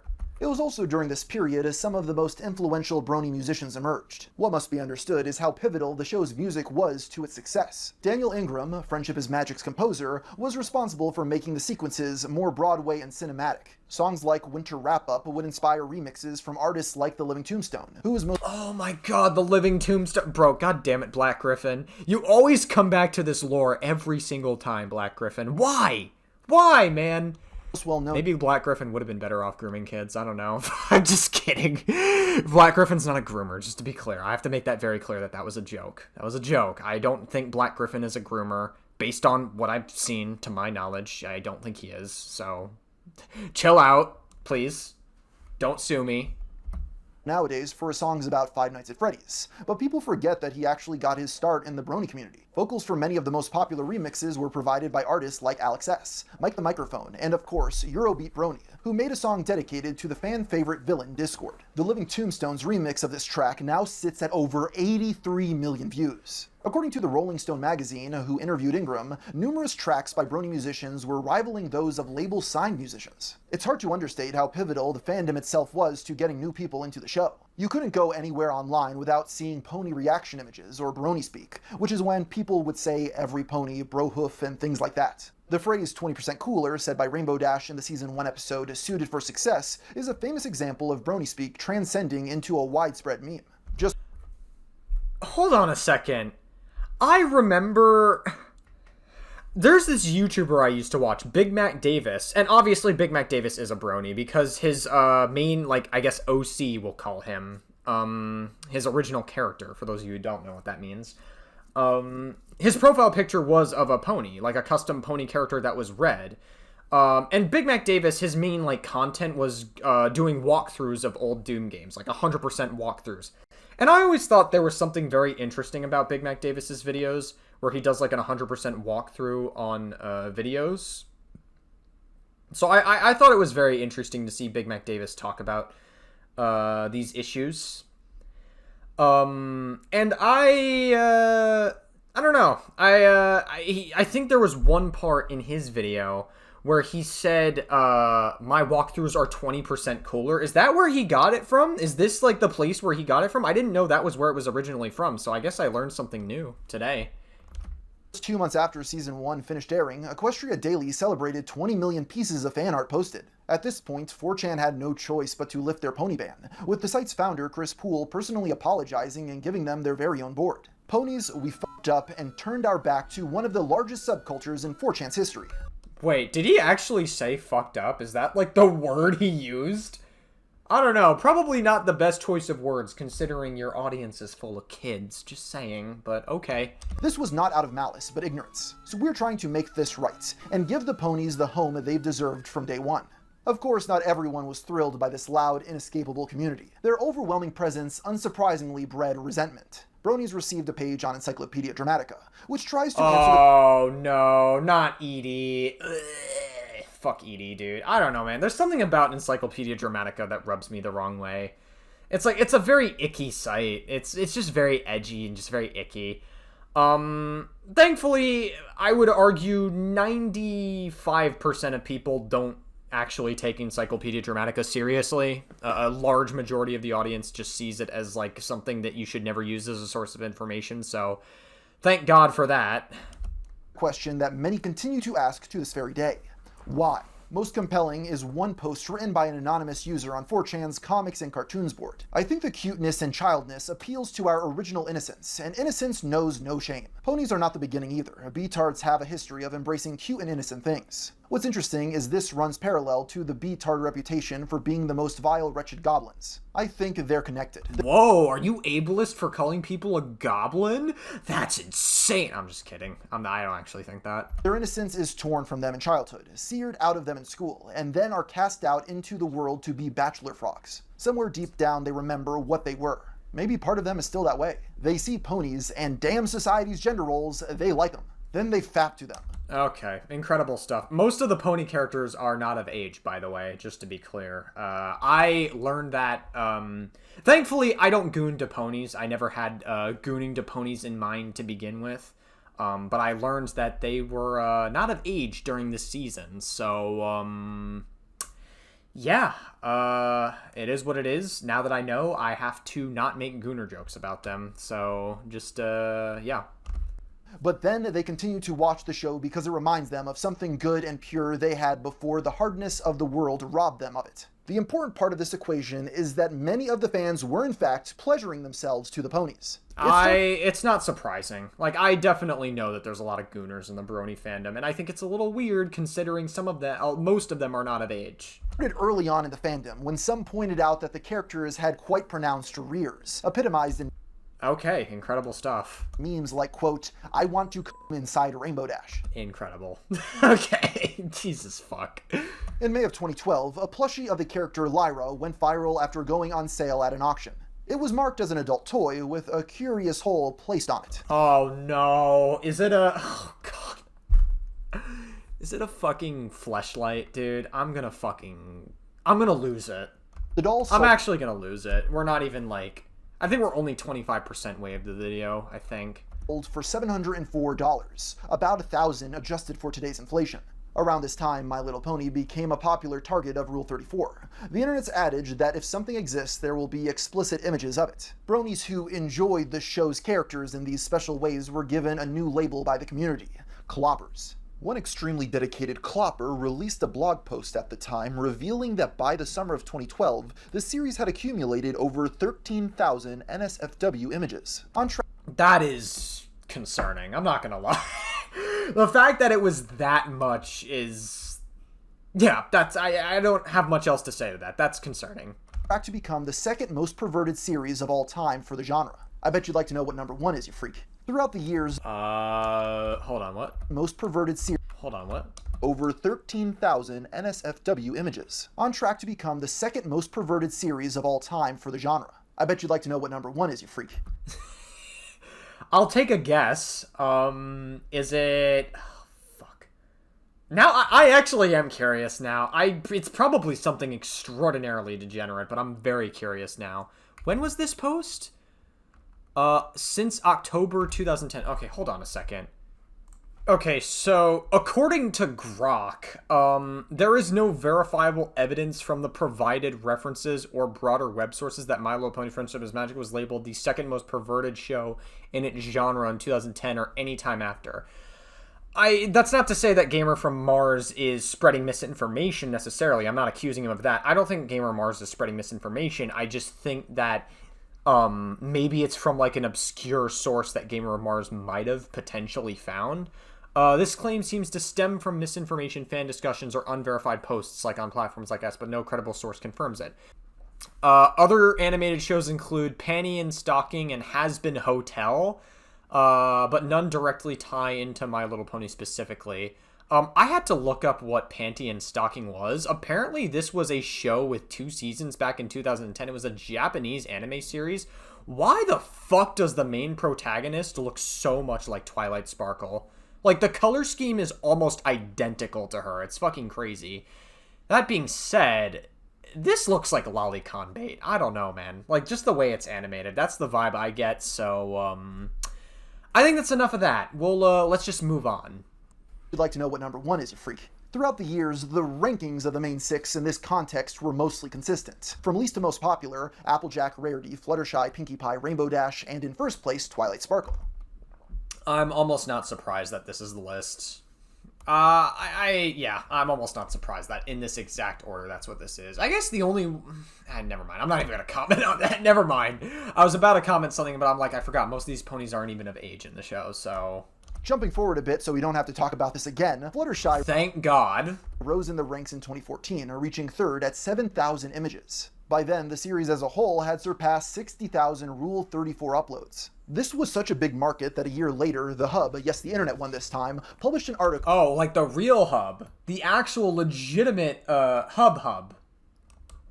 ...giving insight to Brony demographics. The most compelling is arguably Fuda. MLP... Oh my god. Fudo I thought we weren't talking about this anymore. What the fuck? ranks in at 4th place and represents well-known pony Fluttershy, who has been turned into Futashy as a fusion of her name and hentai term Futanari, Oh my god. Okay, can we, like...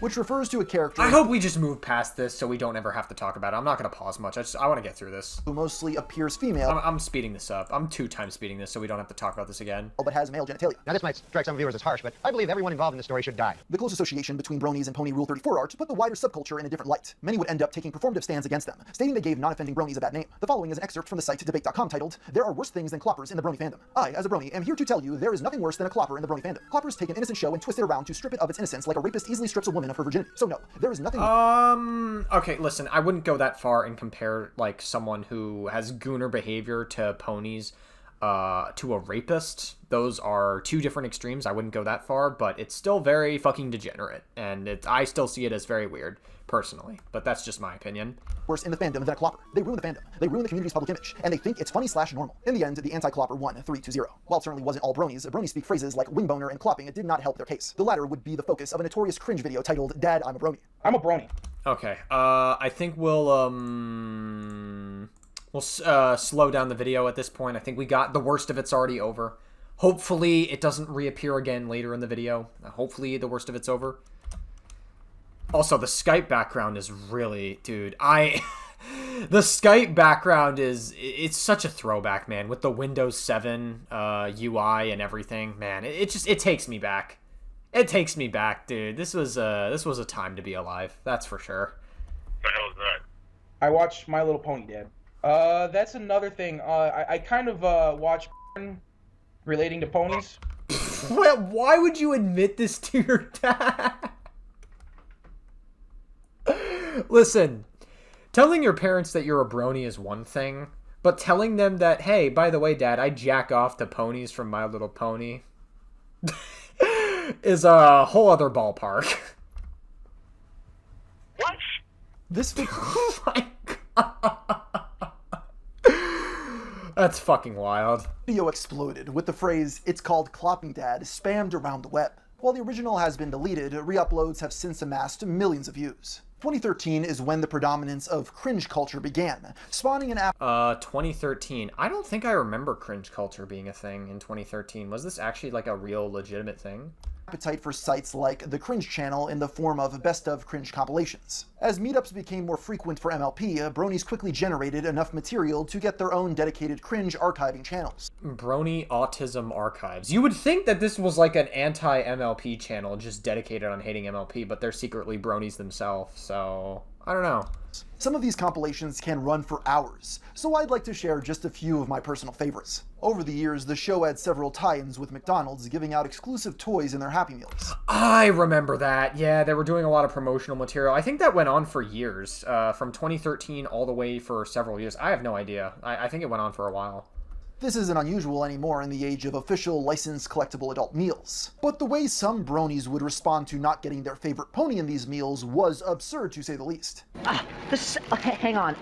Hey, I've got the same both toy, and it turns out I wanted Pinkie Pie and Rainbow Dash. Which one? Pinkie Pie and Rainbow Dash. It turns out that I got both of the same one. You don't have two of the different ones. Oh. I'm well, sorry. that's alright. Well, at least I can't pretend that one's Rainbow Dash and one's Pinkie Pie. What are you doing a video for? An unboxing of the Happy Meal toys for YouTube because there's this huge counterculture of on the internet called bronies. In other cases, when Interesting. Wow, man. What a time to be alive, I guess. 2013. herds of bronies got together, they invaded public establishments like Walmart and Pizza Hut, making sure to let everyone around them know they loved a show intended for little girls. We're about to go over to Pizza Hut and order us a pizza with a little interesting oh, Fluttershy. Gentlemen, onward. Oh god. This is fucking insane. The fact that you could film yourself with this with like a straight face. Oh boy. Okay.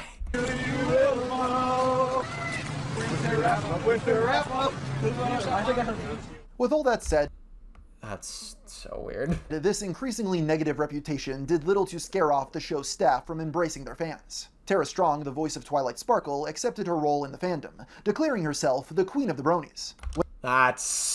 Listen, Tara, if this was today, this was back in 2012, if this was done today, if Tara Strong says, I am the queen of the fans and the bronies, Tara Strong would probably get canceled for feeding into parasocial behavior. That's crazy. When the Jerry Springer Show made an open call for Bronies to appear on the program, she oh my god, Jerry Springer ties into this role? That's fucking hilarious. Commended them. That's actually so funny. For not going on. A popular YouTube series at the time was the self-explanatory Bronies React. It showed how many different walks of life came to love this simple little cartoon. Strong praised the military Bronies as her favorite for the fact that they fight for our country and teach love and tolerance. I love my military Bronies, they're my favorite. Lastly, before we get back to... I don't know, man. I think Tara Strong, listen, I know it was 2012, so we weren't having a conversation about parasocial relationships back in the day, but Jesus Christ, you could definitely see how Tara Strong kind of like feeds into it a little bit back then. And you could see how people could, I don't know. I feel like they would develop a bit of a parasocial relationship to Tara Strong from that. Tara Strong, not Para Strong. What the fuck? Why did I say Para Strong? Discussing the show itself, a number of famous celebrities made themselves known as Bronies during this era. One more episode of My Little Pony, Pop a Valium, Fly to Finland. Oh my god, wait, did Anthony Bourdain, did he become a Brony? That's actually so interesting. I never knew Anthony Bourdain was a Brony. That's actually so funny. The list included Lady Gaga, Seth Green, and Andrew WK. Although, if we're talking about famous Bronies, I would be remiss if I didn't mention Christine Weston Chandler. Of course. Fucking Chris Chan, tying back to this lore. Every time. Every single time, there's always a lol cow that ties back to the lore. AKA Chris Chan, who had surprisingly been a fan of MLP before Generation 4 even began.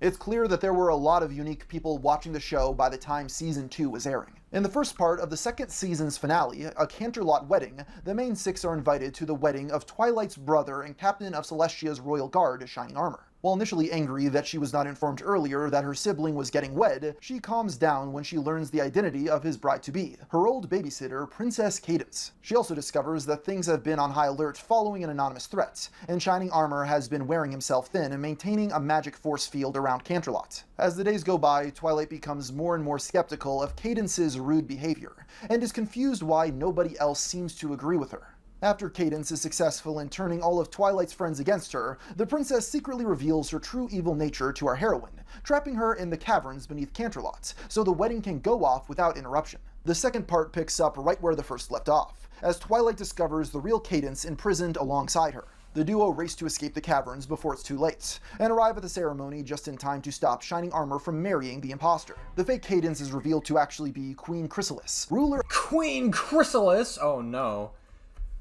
Wait, hold on. Shining Armor from marrying the imposter. The fake Cadence is revealed to actually be Queen Chrysalis. Damn, she kind of looks like, she reminds me of a TA that I had in high school, or a TA that I knew in high school, who was, everybody fucking, just didn't, she had like an aura around her, we'll say. I think that's a good way to put it. Ruler of the Changelings, a race of beings that transform in order to feed on the love that others have for the ponies whose lives they steal. Chrysalis explains that she has been siphoning Shining Armor's energy in order to weaken his magic barrier, and her army of changelings swarms into Canterlot. The main six wage war against the invaders, but what ultimately wins the day is the genuine love between Shining Armor and the real Cadence, which blasts the changelings away. Part 2 of Canterlot's Wedding is IMDb's fourth highest rated My Little Pony episode with a score of 9.2. Is it, oh yeah, fourth of all time, I think? In fact, Season 2 as a whole is the overall best reviewed season of the entire show. Wow. That's interesting. I always remembered Season 1 being one of the best. I think Season 2 was pretty good as well. I can't speak for the later seasons. I think, because my time with My Little Pony was with around 2013 and 2014. And so I watched the series, I want to say maybe I didn't watch it for very long. I think I got up to around maybe like Season 4 and then I stopped. I remember stopping at Season 4 specifically, and I think I watched a bit of the first Equestria Girls because I think there were multiple iterations of it.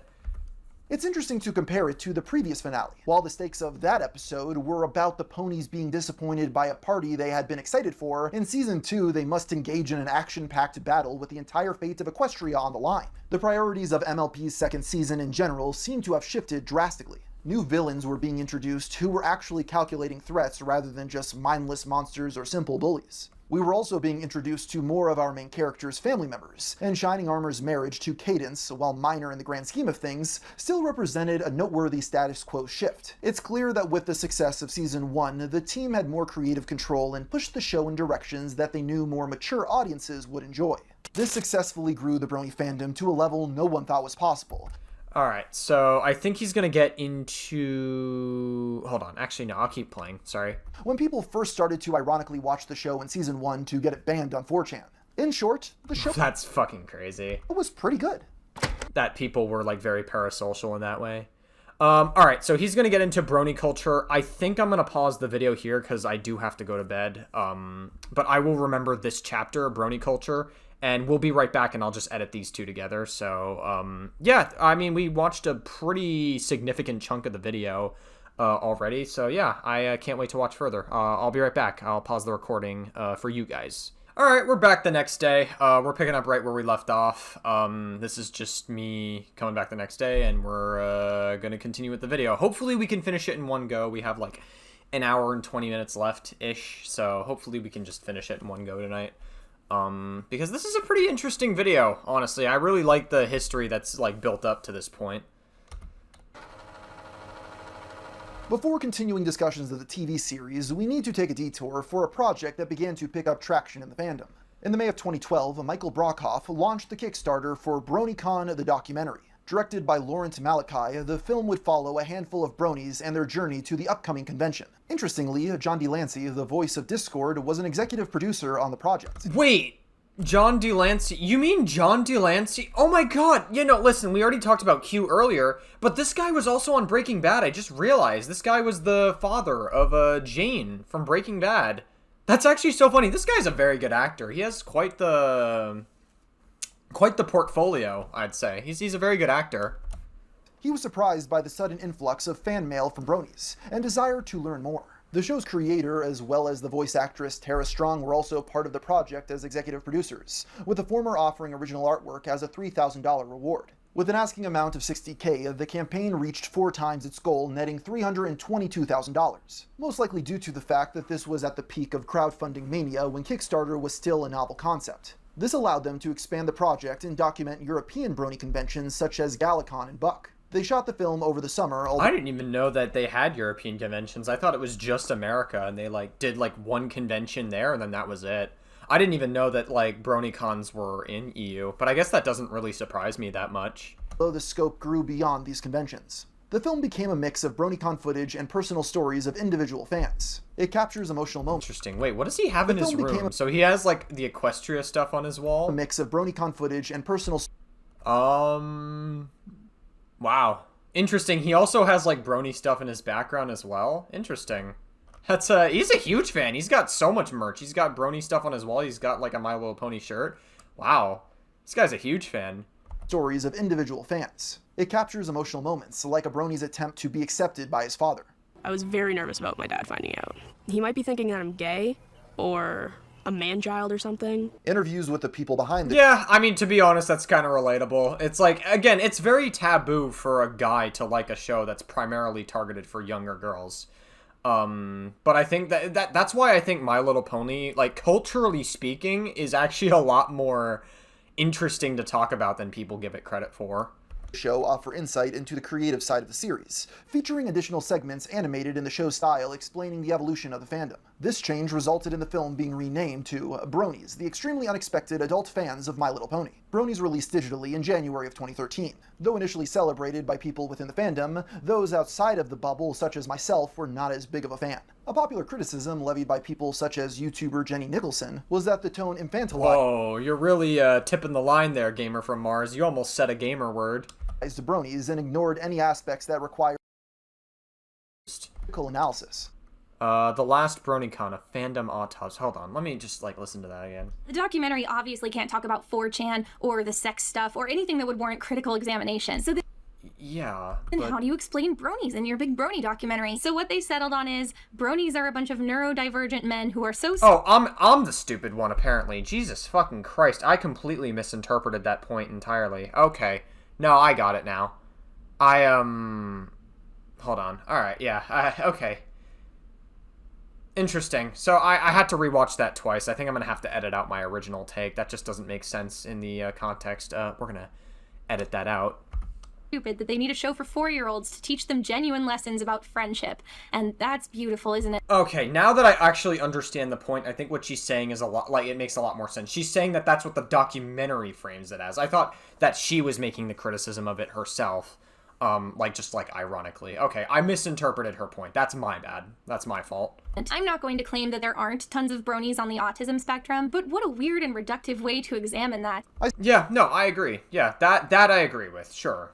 I suppose it makes sense that the filmmakers didn't go gloves off with the criticism of Bronies, considering it was funded by Bronies. Still, the movie serves as a time capsule of what public perception was like at the time, and how closely the production interacted and embraced their unexpected fans. Though certainly the most professional effort, John D. Lancey was far from the only individual to attempt to make his own Brony documentary. Many fans took interest in cataloging their community's past, as it was, after all, an unexpected subculture. A handful of these were done for school assignments, which they saw as an opportunity to explain— Damn, it's always the hub that ties back to it. It's always the fucking hub, dude. —what Bronies were to their entire class. The most popular of these was made by an at-the-time new YouTuber named Saberspark. Oh no, bro. Saberspark and Black Griffin, they really are tying both of them into this lore. That's tough, man. I feel bad for both of them.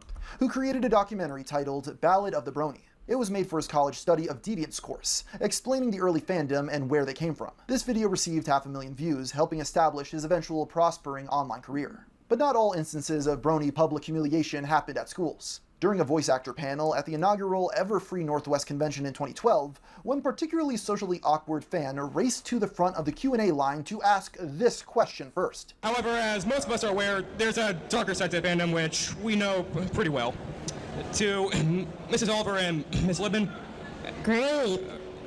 Alright, so I'm pretty sure you're aware of Princess Celestia being portrayed as— Oh god. No! I'm getting such secondhand embarrassment from him asking this question. God, no. A tyrant, an internet troll, and God forbid, a molester.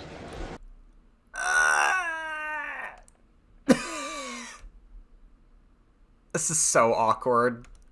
And Pinkie Pie and Fluttershy on occasion. No. Yeah, so I'm going to let you know from where I stand, the darker side of the fandom is not part of what I will talk about. After the first— Yeah, that's, that is such secondhand embarrassment. Holy fuck. few successes, Brony conventions such as Everfree started appearing all over North America, but it varied wildly in how competently they were managed. The most infamous example is perhaps the Las Pegasus Unicorn Convention held in Las Vegas, Nevada, which managed to secure show staff including Tara Strong. The event was expecting 2,000 attendees, with 1,200 pre-passes sold. But when featured guests arrived, they found no money available to pay them, nor the location. If that wasn't bad enough, the event's organizer, Sandy, told the hotel to charge attendees to make up for the debt. This led many who showed up to actually lose money. In what was later described as a Ponzi scheme, Sandy walked away with an unaccounted— Didn't something like this happen at TwitchCon once? I could be totally wrong on that, but I'm pretty sure I heard something like a previous TwitchCon, something similar to what just happened here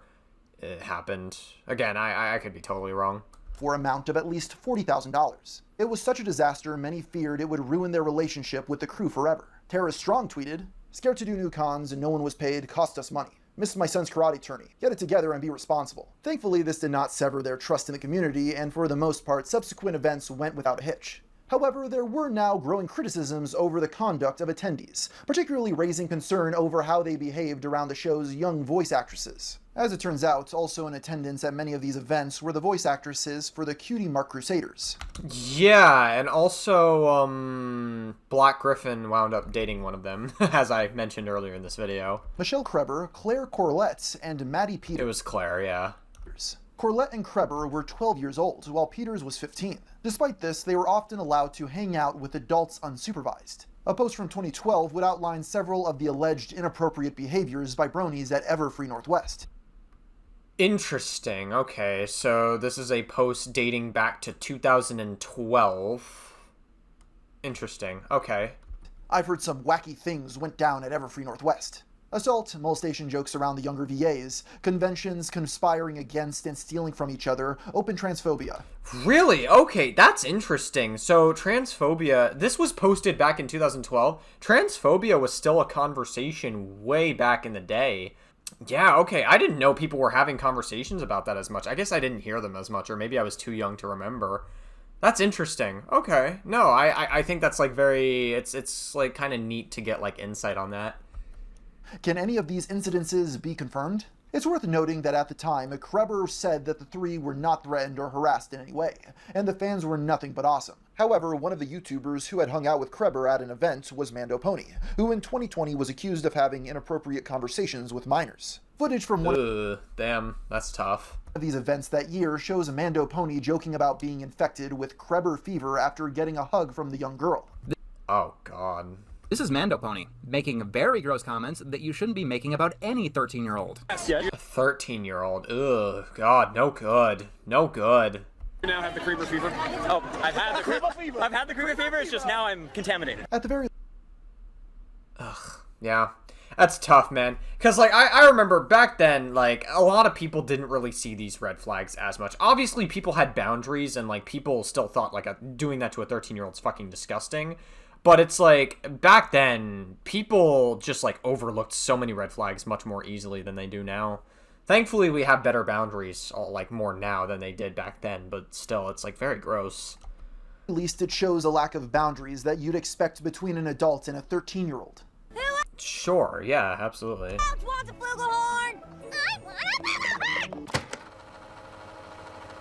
Back to the show itself, MLP's third season marked two important milestones for the series. One, it was the first to have no creative input from Lauren, who by that point had completely stepped away from her original role. And two, it is the only season to feature just 13 episodes rather than the standard 26. While there doesn't appear to be any official explanation for the length being cut in half, it seems to be a fairly common consensus that this was done in order to meet the minimum cap of 65 episodes that is required for a TV show to enter syndication. Whether or not this was true, it pointed to one troubling conclusion. Season 3 of My Little Pony Friendship is Magic was originally intended to be its last. The potential final season begins with the Crystal Empire Part 1, in which Twilight and her friends are informed that an ancient kingdom in the far north known as the Crystal Empire has returned. You see, the Empire was lost 1,000 years ago after its ruler, King Sombra, began abusing his power and was banished for it. Interesting, okay. I vaguely remember this episode. I think, was it like a... Okay, we'll keep watching. I vaguely remember this one. Main Six travel north to assist Shining Armor and Cadence in protecting the newly returned Empire, only to discover that all of the residents are low-spirited and have no memory of their former king. Twilight eventually deduces that in order to fully restore things, they will have to hold a crystal fair, in order to use the cheer it generates to power a relic called the Crystal Heart. There's just one problem. They have no idea where the heart is. As Twilight races to find it, the other ponies put the fair together, and Sombra's dark... I think the reason why Twilight Sparkle was, like, one of my favorite characters in My Little Pony, I think I'm, like, starting to remember it now, is that I guess I just, like, admired how smart she was, maybe. I guess I really enjoyed that. I think, that was pretty cool of her. I mean, that might be a boring take. I know Rainbow Dash is, like, a fan favorite for many, and I think Pinkie Pie was, like, another one. Magic begins to seep back into the Crystal Empire. In Part 2, Twilight and Spike find the Crystal Heart hidden in a secret passage beneath Sombra's old throne room. They're able to return it just in time before the evil king's corruptive influence completely destroys the Empire. The villain is defeated and the citizens are fully restored, giving all of the ponies new crystal forms that I'm sure sold a lot of toys. Oh yeah, that probably made so much bank. Holy fuck. In the end, Celestia compliments Twilight on a job well done, while Cadence and Shining Armor stay at this new location in order to become its rulers. Even though it's not the strongest season opener in the series, this two-parter still demonstrates a desire to expand the lore of Equestria, and creates another minor status quo shift that will have ramifications later on. Yeah, it's interesting. I do think that compared to the first and second season, that they tried something new. And even regardless of whether or not you like or dislike this decision, from like a story building perspective, you got to give them credit for at least trying something new and experimenting and not playing it safe, or playing it like in like the most self-contained way. Like obviously My Little Pony is obviously going to have a lot of self-contained episodes. That's just the nature of the show. But you know, I give them credit for at least setting up things that they could explore in the future. Also, I'm pretty sure the show ended in, like, Season 9. I think Season 9 was, like, the last show that they ended on, but we're obviously going to get to it when we get to it. Spike at Your Service was at the time the lowest rated episode of My Little Pony on IMDb with 6.1 stars. This follows a trend of many of the worst reviewed installments in that it focuses on Spike as the lead character. Smell like dirty feet. Oh no! Not Dan Schneider! No! In this particular instance, God, I've dived deep into the Dan Schneider rabbit hole. I've debated whether or not I should react to, like, a video related to Dan Schneider. I don't know if there's much I can say that hasn't already been said, though. Like, I pretty much know most of it at this point. I feel like everyone's already given their commentary on it. I've gone back and forth on whether or not I should. Maybe if someone makes, like, a new documentary on Dan Schneider, if maybe someone makes a new video, maybe I'll cover it, but I don't know. I don't really think there's much I can say that hasn't already been said about him. Dragon decides that he owes Applejack a life debt after she saves him from a monster, making the self-sufficient pony very uncomfortable. Based on what I can glean from online Brony discussions, Spike as a character is far from universally despised. In fact, he seems to be fairly well-liked, or at least tolerated by the majority of the fanbase. I think Spike is kind of cool. You know, he's like a baby dragon character. He's a little innocent. You know, he's obviously a lot younger. But I think, you know, obviously every character... I think the reason why people like Spike so much is because he has flaws. He just naturally has, flaws. Problem comes from the fact that he's written very inconsistently from episode to episode. I guess I never interpreted it that way, but then again, it's been a while since I've seen the show. Sometimes he's intelligent and responsible, sometimes he's a naive slacker, and sometimes he's the comic relief punching bag. Additionally, while it isn't the focus of the particular episode, it's worth noting that another aspect of Spike's character that fans take issue with is his crush on Rarity. It's rarely something that's brought up beyond... I never saw an issue with it back then. Why? Is there, like, a particular reason why people don't like it? Is it because Spike is, like, significantly younger than Rarity is, and it's, like, super fucking inappropriate? If that's the reason, then I guess I can understand that. I don't think I saw it that way back then, but then again, I was watching the show when I was, like, 12 or 11, so... Or, no, 12 and 13, probably, is, like, probably a little more accurate. No, 11 and 12 is actually probably more accurate. A quick joke here or there, but the idea of a dragon having feelings for a pony in any capacity seems to upset a lot of audience members. But humans finding them hot, that's a-okay. Wait, hold on. For a pony in any capacity that's brought up beyond a quick joke here or there. But the idea of a dragon having feelings for a pony in any capacity seems to upset a lot of audience members. But I didn't really think that was the reason why people thought of it. I just thought, like, Spike maybe was just a little too young for Rarity. I thought that was part of the problem. But, I don't know. I don't think that's, like, such a make or break. If that's the case, then I guess tigers and lions wouldn't have, like, ligers as babies. So, I don't know. I mean, I guess there could be, like, a whole slew of problems with it, probably. Maybe. Humans finding them hot. See, it seems like a little bit like... I feel like it's innocent because it's, like, a kid's show. I really don't care that much. That's a-okay. They're obviously not, like, pro-bestiality or anything like that in the show. So, like, I don't care, personally. I really don't care. I'd also like to mention here, for no reason at all, that Spike at Your Service includes a scene of Applejack being inflated. Maybe. That could be a bit sussy to add in a kid's show.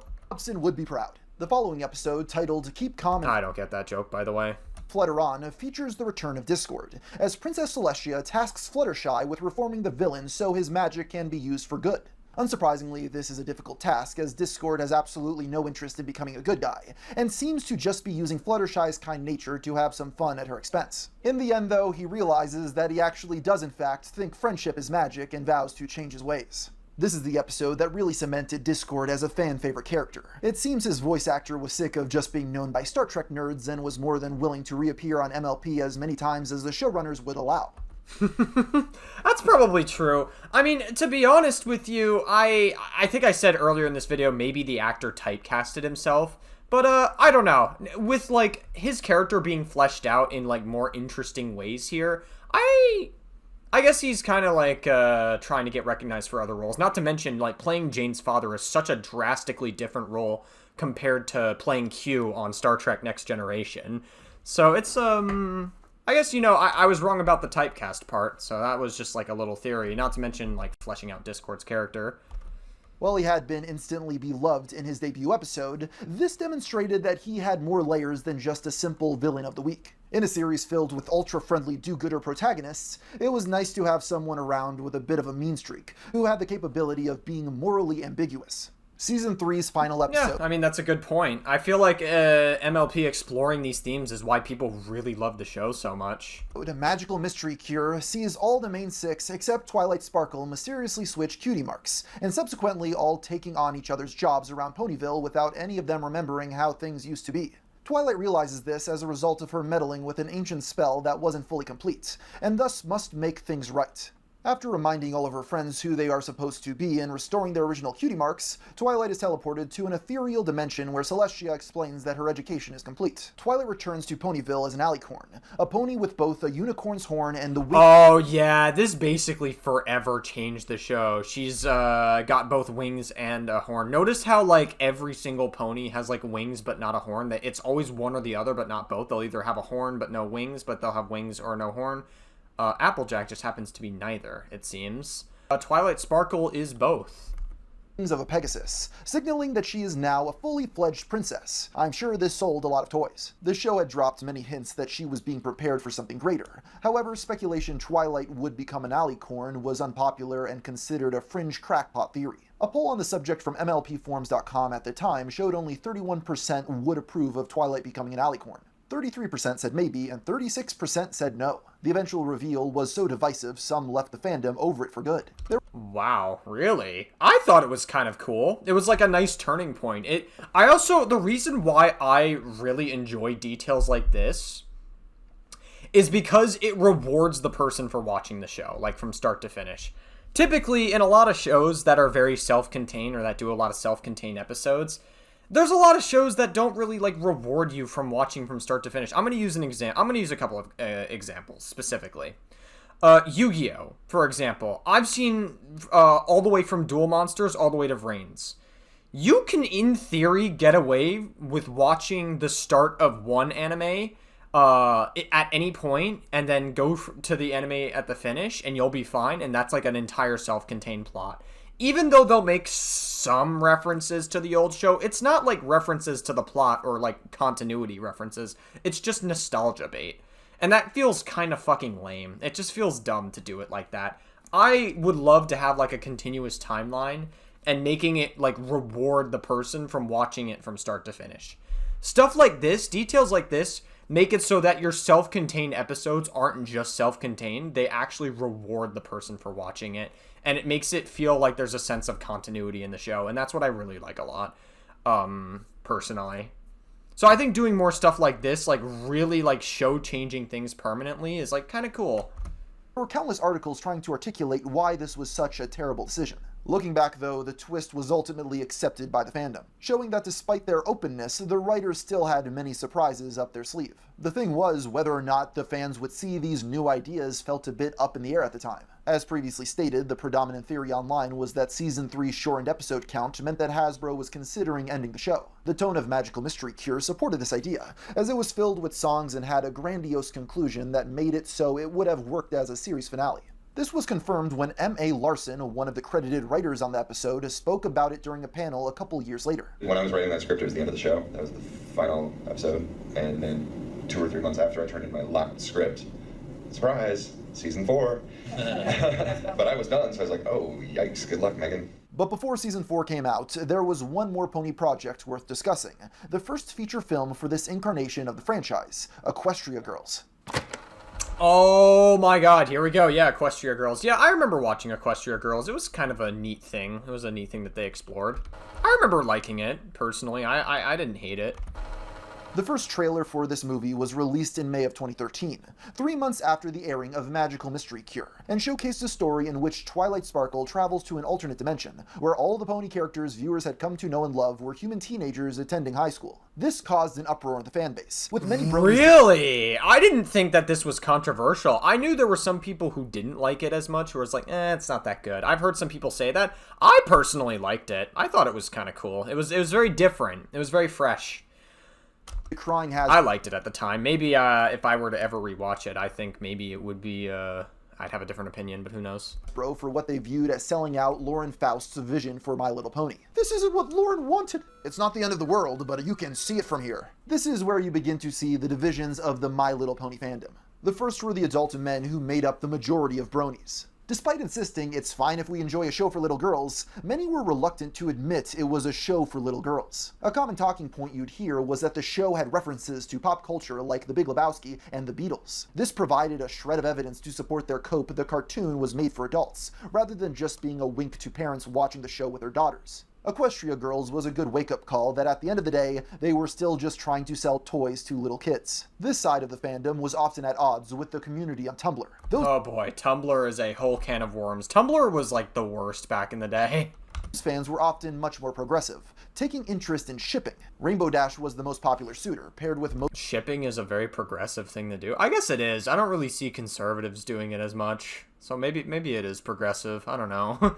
I just never thought politics had anything to do with it. Their main six. While the adult men claimed to like the show because they were sensitive or open-minded, they were also quick to insist Rainbow Dash wasn't gay. There were a flood of images showing her upset at the accusations.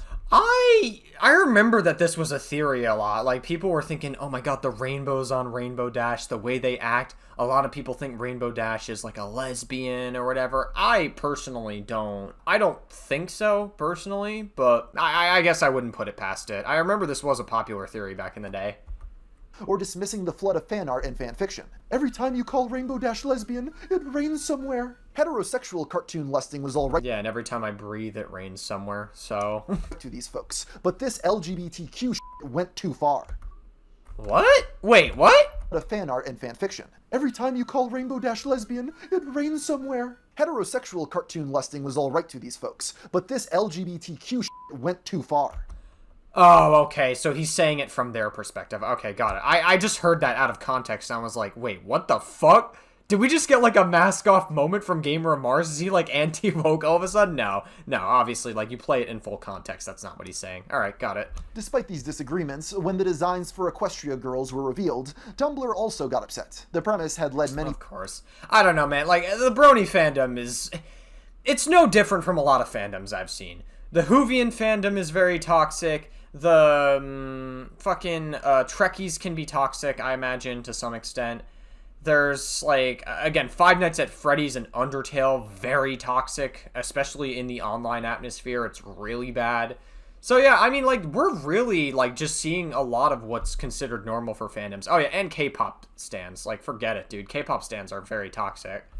People's imagination to run wild. It was assumed a lot of effort would be put into making sure their appearance matched their personalities. When the official designs were shown, all with the same body, boring outfits, and original colors to avoid questions of race, they were left extremely disappointed. After all, it's a cartoon made to sell toys to little girls. At its core, they all feared this new canon would replace the main show. It was around this time that Monster High was big, so it's possible that Hasbro wanted to end the show after Season 3 and make this the next big generation about the teenage girl forms of the established characters. While people were losing their minds on forums and message boards, there was one particular detail from the movie that was getting the most attention. There were a couple brief shots in the trailer in which Twilight was shown with a teenage boy, prompting speculation that she may be getting a love interest in the film. Half of the fan base was angry. I think that they were definitely nodding towards it, for sure. Because this seemed like too much of a stereotypical girly direction to take the character. And the other half were angry because their fictional... I mean, when you think about it, like, when people are exploring love in high school, like...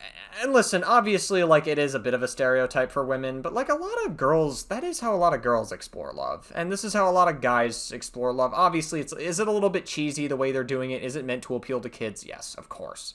And so, like, obviously, it's not going to be 100% realistic, but I don't think it's, like, super far-fetched either. Pony Crush was in danger of being taken. The second group popularized the meme of calling the love interest Brad, since no official name had been released. When the movie finally premiered on June 16th, though, it was revealed that Brad's real name was Flash Sentry, but he was indeed a love interest for Twilight Sparkle. The film's writer, Megan McCarthy, came out a couple months later in order to quell some of the outrage and clarified that while Equestria Girls was canon to the main series, nothing that happened in it would affect the show in any way.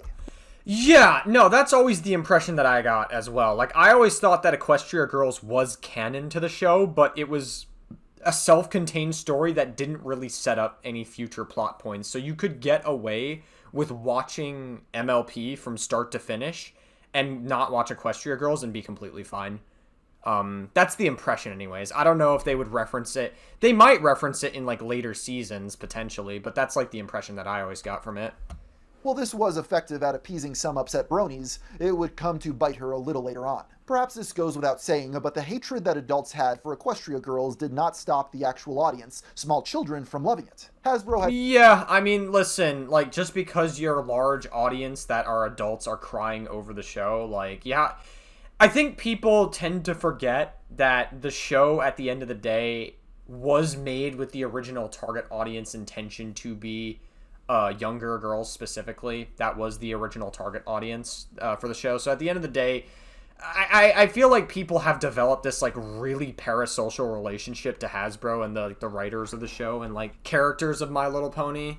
I think it's like a bit of an unhealthy parasocial relationship, and I can kind of understand where it comes from, but that doesn't mean you can't point out that it's like not unhealthy. Gotten what they wanted, a new lucrative spin-off franchise that I'm sure sold a lot of toys. The success kickstarted a whole new slew of films, with the series receiving 10 total movies and a handful of shorts that you can't make me watch. For all of its faults, Equestria Girls gave a ton of new fodder to parody in memes and remixes. A popular channel at the time was Friendship is Witchcraft, an abridged series created by Griffin Lewis and Jenny Nicholson. Oh no. It was quite transformative, introducing new story elements as well as original musical numbers. Their parody of Equestria Girls' Horsewoman proved to be the most successful, filled with many of the criticisms that had become in-jokes within the fandom. I'm walking on sunshine. Whoa. That guy kind of looks like your brother. This was the What the fuck? golden age of MLP parody content, so I think it's worth taking a moment to... How come I never heard of this show back in the day? Like, this was in 2014, when I think late 2013 and early 2014 was when I really got into the show. That's fucking crazy. Discuss some of the... I'm surprised I haven't heard of it. Animations getting popular around this time. Max Gilardi, or Hot Diggity Demon, had already made a name for himself on Newgrounds with Jerry and wacky game jokes for kids. But in 2011, he got swept up with the rest of the internet and created the first of his Pony.mov shorts. Apple.mov now... God, I hope it's not anything super degenerate. Sits at over 30 million views, with each subsequent installment raking in similar numbers. Applejack's in a coma, Rarity's being held captive by Mexicans, Fluttershy's in the nut house. What the fuck? And Rainbow Dash is dead. Any more questions, smartass? It's easy to interpret. Okay, incredible stuff. With the self-deprecatory tone as ironic, but Gilardi clearly liked MLP on some level. He knew things only someone who watched the show would know. He would end up hosting panels at several Brony conventions, where he sometimes premiered new cartoons live. One of these panels was co-hosted by Egoraptor, making... Egoraptor! Oh, of course. I guess Game Grumps ties into the lore to some capacity. Wow. It a true time capsule. I guess I should have known that a lot of like YouTubers and other like famous people would tie into the lore. I mean, the fucking MLP show was massive.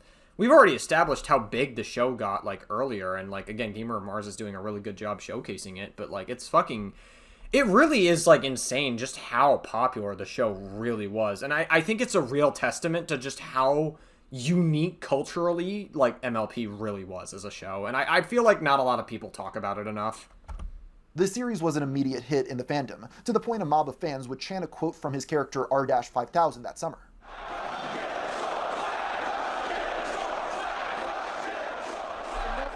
Yo, these people are a bunch of freaks. A different animator that blew up around this time was Animated James. He became known for his crossover videos, with Sonic vs. Rainbow Dash amassing 78 million views. But his relationship with the fanbase was much less pleasant. Both of his experiences at Brony conventions were negative. At the first con, he was yelled at for drawing on someone's face, despite being asked to. During the...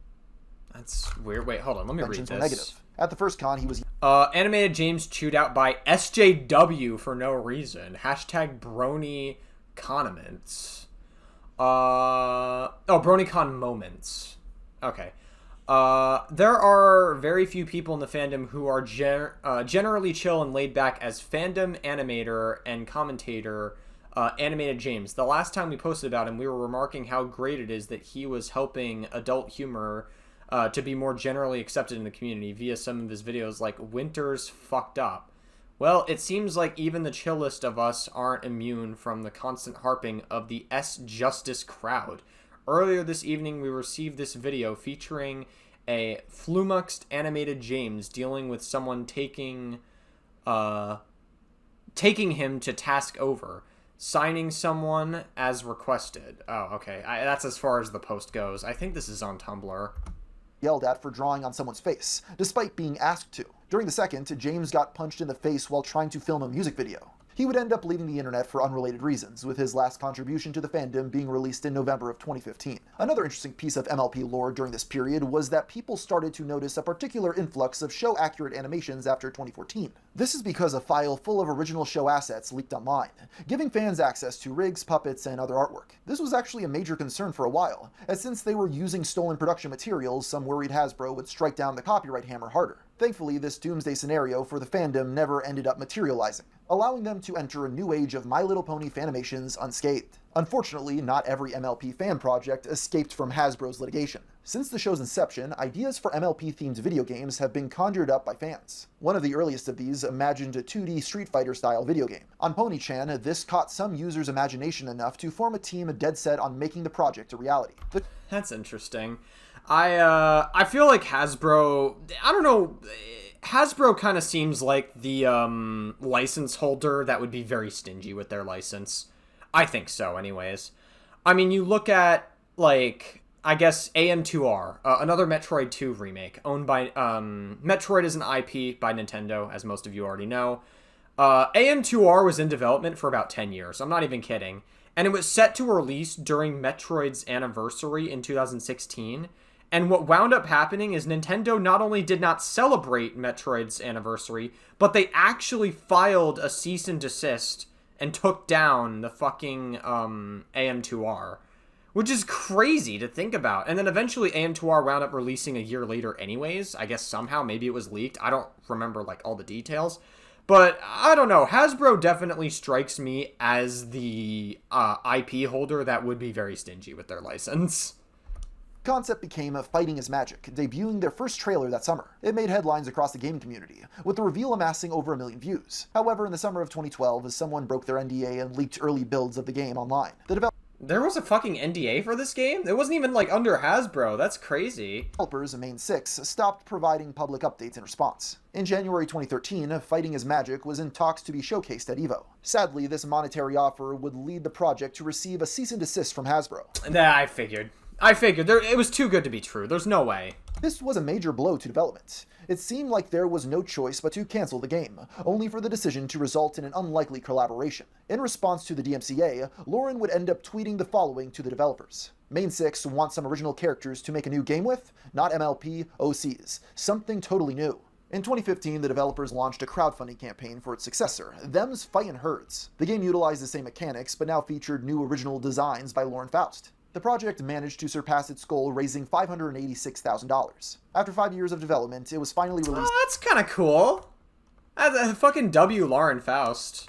In 2020 to critical acclaim. I haven't played the game myself, but it's been reviewed pretty favorably and the art is very well done. Sadly, however, it came far too late, and the hype for an MLP-style fighting game had passed. In 2023, the game officially ceased. Yeah, I mean, like, listen, I believe MLP kind of started to take a decline, I want to say around 2015 or 2016, like, being a Brony just wasn't nearly as popular anymore.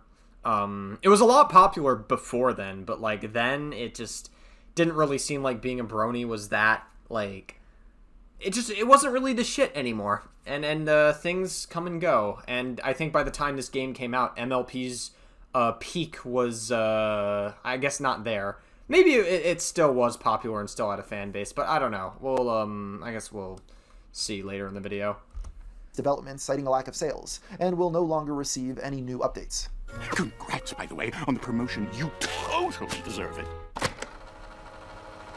After a brief hiatus... Season 4, baby. Alright. Let's see what we have. Season 4 kicked off with the two-parter Princess Twilight Sparkle, in which our titular heroine gets used to her new role as a princess. The episode begins with a lot of recap for the lore of previous seasons, indicating that this was essentially a repilot after last season's false series finale. Just as she's getting used to her new responsibilities, Twilight suddenly finds herself thrown into the deep end one morning as Celestia and Luna mysteriously vanish, and sinister black weeds begin growing all over Equestria. Oh boy, is it that one character that's back from, what was it, season 1 or 2? That, like, skinny antagonist bitch or whatever? After drinking a potion... I don't remember her name. I just call her skinny bitch antagonist. From a mystical pony named Zecora. In order to find some answers, Twilight sees a vision of Luna, who has apparently turned back into Nightmare Moon, ending part 1. Oh no! The cliffhanger is resolved when Twilight realizes she's witnessing a vision of Celestia's original battle with Nightmare Moon from 1,000 years ago, giving further credence to the idea that this story's goal was to reacquaint audiences with the previous continuity. After another drink of the potion... See, this, I could be totally reading this wrong. I vaguely remember season 4. Vaguely. I wonder if this is going to be the season that's going to be a little more controversial, because that cliffhanger just to be like, oh, gotcha, haha. I don't know, MLP up until this point, I could be totally wrong, because I haven't seen the show in a while, but I don't think they've done something like that up until this point, so I'm theorizing, and we'll see if I'm correct, that this is going to be where the show starts to get a little bit more divisive. And she sees an even older flashback to Celestia and Luna taking the elements of harmony from the Tree of Harmony. The main six travel to the Everfree Forest and find the tree, returning the elements to their original place and destroying the black weeds. The story ends with Celestia and Luna returning, and the Tree of Harmony sprouting a mysterious box with 6 locks, setting up the overarching mystery for the season. Yep, including the 6 ponies who represents the 6 elements of harmony. Yep. The 9th episode of Season 4, Pinkie Apple Pie, centers around Pinkie Pie going on a trip with Applejack's family to find out if they're related. However, it's notable for reasons unrelated to the plot. At 16 minutes in, a pony with no eyes and a suit appears in the bushes. If you blink, you'll miss it, as he quickly disappears, but eagle-eyed fans noticed and recognized it as a stand-in for Slender Man, yet another reference to date this story to the 2010s. I don't think... I'm gonna be real with you, that's probably a reach. Like, listen, they can see something that appears in the background and everything, like, obviously, like, keen-eyed fans, like, they're obviously setting something up with this plot, for sure. And that's cool that MLP's doing that. I don't think it's a Slender Man reference. I doubt that they would add, like, a horror reference in, like, a kid's show. That just seems a little... seems like a bit of a reach. At the time, urban legends claimed that this creature would appear in cartoons. Another famous example... That's so funny. ...was the supposed image of Slender Man in Gravity Falls. Was this fake? Later confirmed to be fake. Yeah, I figured. This instance... There's no way that you would be allowed to show these in, like, cartoons. There's just no fucking way. It was undeniably real, and as a result, the scene went viral across social media. While the artist behind this gag has never been identified, writer M.A. Larson later claimed that they were ultimately fired. Somebody who has since been fired put that in. Wow. Interesting. I don't think that's Slender Man, though. Like, people thought there was a reference to it, but it doesn't look anything like Slender Man. Yes. So why were they fired? Were they, like, setting up a plot that shouldn't have been set up to begin with? It's true. Somebody unauthorizedly put that in. That's an adverb, right?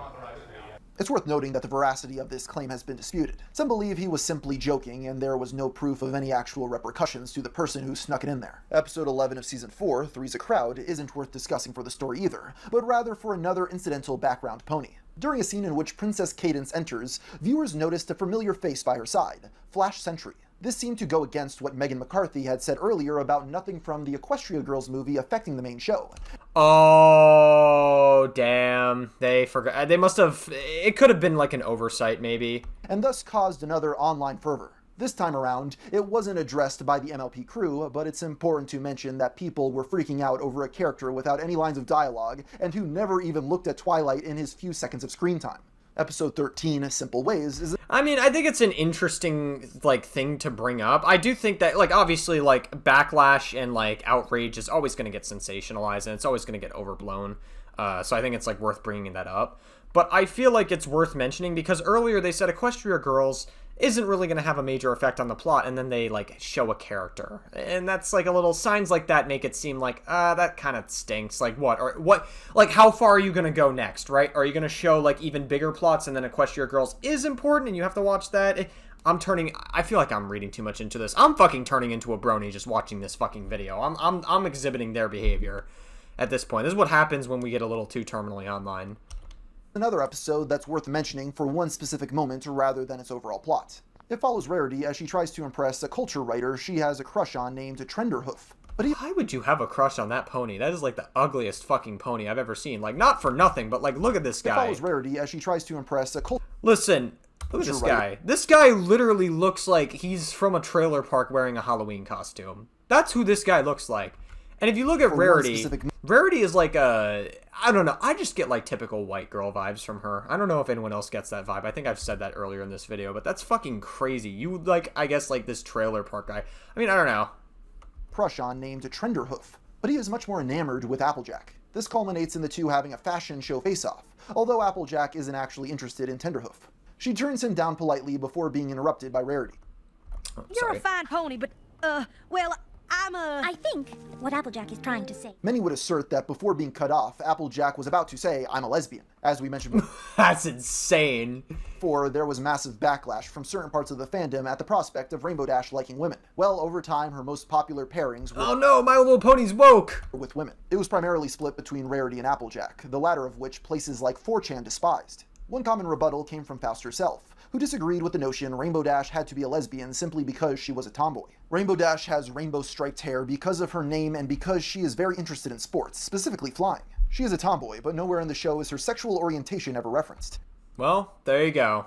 As we all know, from Lauren Faust herself, there are plenty of straight tomboys in the world. This fueled endless debates that would continue for the show's entire decade-long run. In part 1 of the season finale, Twilight's Kingdom, Equestria's newest princess is disappointed by the lack of responsibilities her role has given her. This isn't helped when Celestia and Luna receive a vision that an old villain named T-Rex is returning to steal all the magic in the land, and they send Discord to stop him rather than Twilight. But she is undeterred, choosing instead to investigate the mysterious box from the Tree of Harmony to see if it could be of any help. The ponies eventually realize that the keys to the 6 locks are actually items given to each of them throughout the season.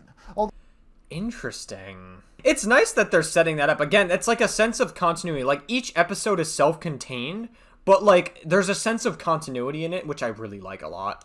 Twilight's I really like when shows do that, because I hate when shows waste your time being like, oh, watch this from start to finish. Oh, you could have just started at this season and you would have been fine, and it would have been, like, not that big of a deal. I hate when shows don't care about continuity. That, like, really irritates the shit out of me. It's, like, such a pet peeve of mine. Hasn't found her key. Meanwhile, Discord is confronted by T-Rex, but is manipulated back to the side of evil by the villain. The duo cause destruction across Equestria, stealing magic wherever they go. Twilight is summoned... Oh, wait, I remember this episode! Villain. The duo cause destruction across Equestria, stealing magic wherever they go. Twilight is summoned back to Canterlot, where she is informed that she will have to take the magic of all the other princesses so that T-Rex won't be able to find it, ending part 1.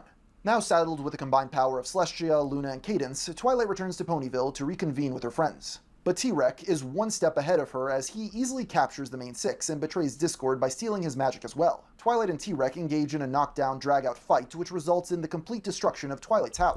Like, literally when they both, like, shot at each other, that's like a fucking Harry Potter moment right there with Voldemort and Harry Potter. That's definitely... I think the writers definitely got inspiration from that part specifically, or maybe the animators, I don't know who. Whichever department was responsible for that. Finally, the bad guy offers her a deal.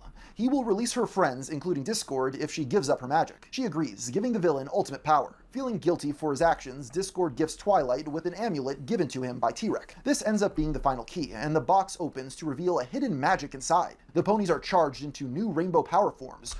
What the fuck? I don't remember this part.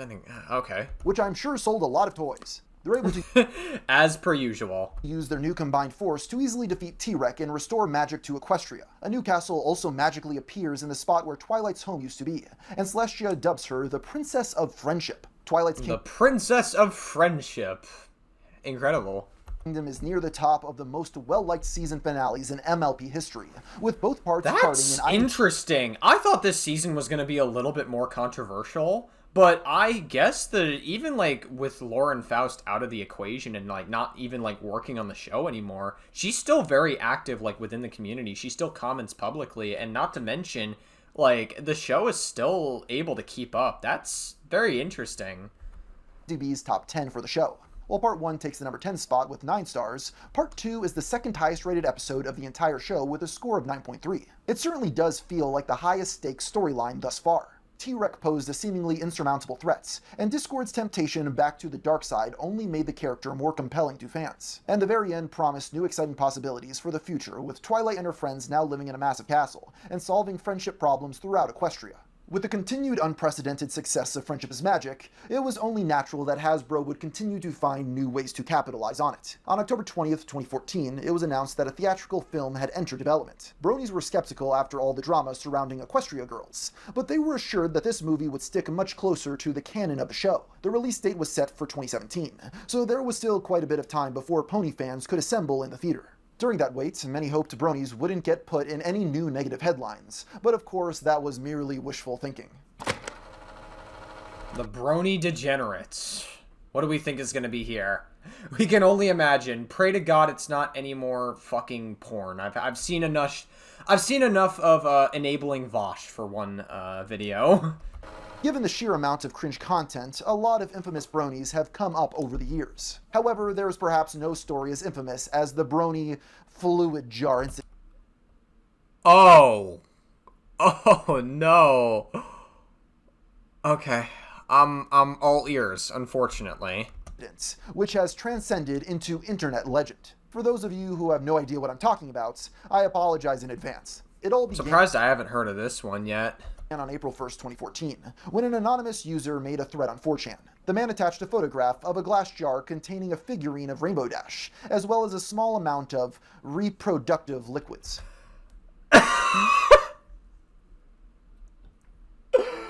Okay. I think you can say cum, by the way. I don't think you'll get demonetized for saying cum, just to be clear. Like, I'm pretty sure you'll be okay. I guess Gamer from Mars doesn't want to risk it, but I'm pretty sure you can say come on YouTube and you'll be fine.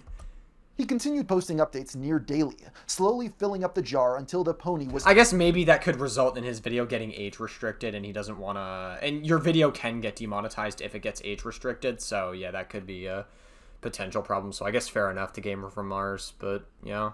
Completely submerged. This routine carried on for 7 months, until disaster struck on November 27th. Hello, my dearest MLP. I come before you today to reveal a horrible accident to the Pony Cum Jar project. Oh my god. The place where I was hiding my cum jar were actually on top of a kind of radiator that was connected to our furnace, and of course, since it's getting colder, we light it up. So basically, the Rainbow Dash figure has been boiled in cum. I wish I could fucking gouge out my eyes and unread something. What the...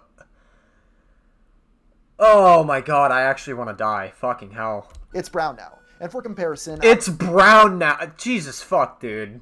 I have also got another glass of cum that's... I guess you could have Tyrone as a child now. The thread was screen capped and went viral. Subsequently... Sorry, that was a bit of a... It might be a little too racist of a joke. I apologize. I'm not a racist person. Receiving coverage. I love my black friends. I love black people. They're awesome. They're fucking cool.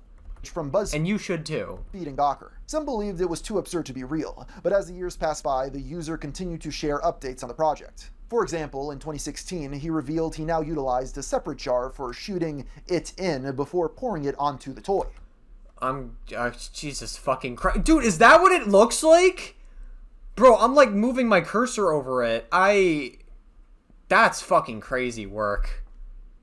That's... Oh my god, that looks so revolting. This photo showed he actually had 2 separate Rainbow Dash figurines in different jars. A year later, the Anon shared what he presumed to be his last update. Honestly, I'm gonna be real with you, Gamer from Mars. Unless there's like a reason as to how this ties into the main show, or if like one of the writers said something about this or whatever, I feel like you could have just not included this part in the video. I feel like we don't need to know about it. Like, we know that Bronies are degenerate. We've already established that Bronies are degenerate. I feel like you could have just, like, not included this in the video. He was going to transfer Rainbow Dash to a more compact airtight container, uploading footage of the process to YouTube. He then thanked them for witnessing the drowning of Rainbow Dash. After this, there was one final update in the form of an interview with YouTuber Justin Wang, where he answered many pressing questions. I wouldn't call myself like a furry. Yeah. But I have had an attraction, especially to Rainbow Dash. Another particular... Does that make someone a furry? Probably not. I think furry goes a little further than just, like, being a little bit goonery to ponies. I still think being, like, having gooner behavior to ponies is a little bit wrong, because, like, they're they're all underage characters, but still. The infamous Brony from this time period was Jin 15, who first appeared in 2015 messaging not safe for work artists. He demanded they stop drawing naked pictures of his fiancée, Twilight Sparkle. Jin set up dates with his plush, even oh my god, this is what I'm talking about. This is like so parasocial, with like Bronies just like being like, this is my crush. Like, listen, you know what, you want to have a crush on a female character, or like have a crush on like a fictional character, that's one thing, you do you, but this goes beyond like, this is a little bit like, this gets to be a little bit parasocial. I don't know, man. I guess it's a fictional character, so it's not as bad as like a real legitimate parasocial relationship with like a content creator, but like this is still like, I don't know, it's definitely pushing it. Also, is this in New York, by the way? I feel like I recognize this bridge. Swear to God, this might be in New York. I don't know, I could be wrong. Posing to her, complete with a ring. But what started off as a somewhat wholesome, albeit cringe photo set quickly became nauseating. 2 years later, Jin uploaded what he called the messy experiments. I'll let you Google it if you want the details on this freak, since this video took too much work to get demonetized this far in. Yeah, probably. I don't think I'm gonna look it up. Normally I'd be curious, but I think we're just gonna move on, because I'd rather not preoccupy my brain with that. In the words of Ian Washburn, iDubbbz. Popular online pony who's, by the way, a fucking loser. He's a lolcow. Series during this time was Dan vs. Friendship is Magic. These edits were created by a user known online as Flufflepuff. They are much more well known for creating this design of a I feel like I actually recognize that name. I feel like I did see that name come up in my recommended back in the old days of YouTube. Fluffy pony in January 2012. Intended as a cute one-off, the design grew into its own subculture, spawning waves of fan art and fanfiction. The concept was fairly innocent at first, but over time it evolved into something sinister. A common reoccurring fantasy was having a pet pony to raise. My Little Dashie, an early landmark of the fandom, imagined her transported to the human world with no memories of her past life. Written by Rob Cakeran53, it was adapted into a short film that garnered over 38 million views. Fluffies took this dream a step further. They began to speak with a babyish lisp, emphasizing their helplessness. This activated two distinct groups, those who wished to nurture the Fluffies and those who wanted to watch them suffer. They kind of remind me of the Tribbles from Star Trek. Does anyone know what I'm talking about? They kind of like have that vibe. They're like pink and fluffy. You guys know what I'm talking about. The Tribbles from Star Trek, if anyone is a Star Trek fan here, they kind of remind me of that, except this one has a face and eyes and a nose and a mouth. The latter became a dark subculture known as fluffy pony abuse. These abusers, as called by the Fluffy Decks, depict them being tortured and dismembered. They will draw pictures of fluffy ponies being attacked by animals, burnt, or other grim scenarios. It feels like a way to relieve some repressed sadistic pleasure. There are pages upon pages of headcanon, some offering dystopic backstories of factory-made pets. It just goes to show how deep these niche subsects of fandom freaks can go. As mentioned earlier, Friendship is Magic was aired on The Hub, a joint venture between Hasbro and Damn, it was on the Pornhub? That's crazy. People have to go out of their way to watch it. Discovery Communication.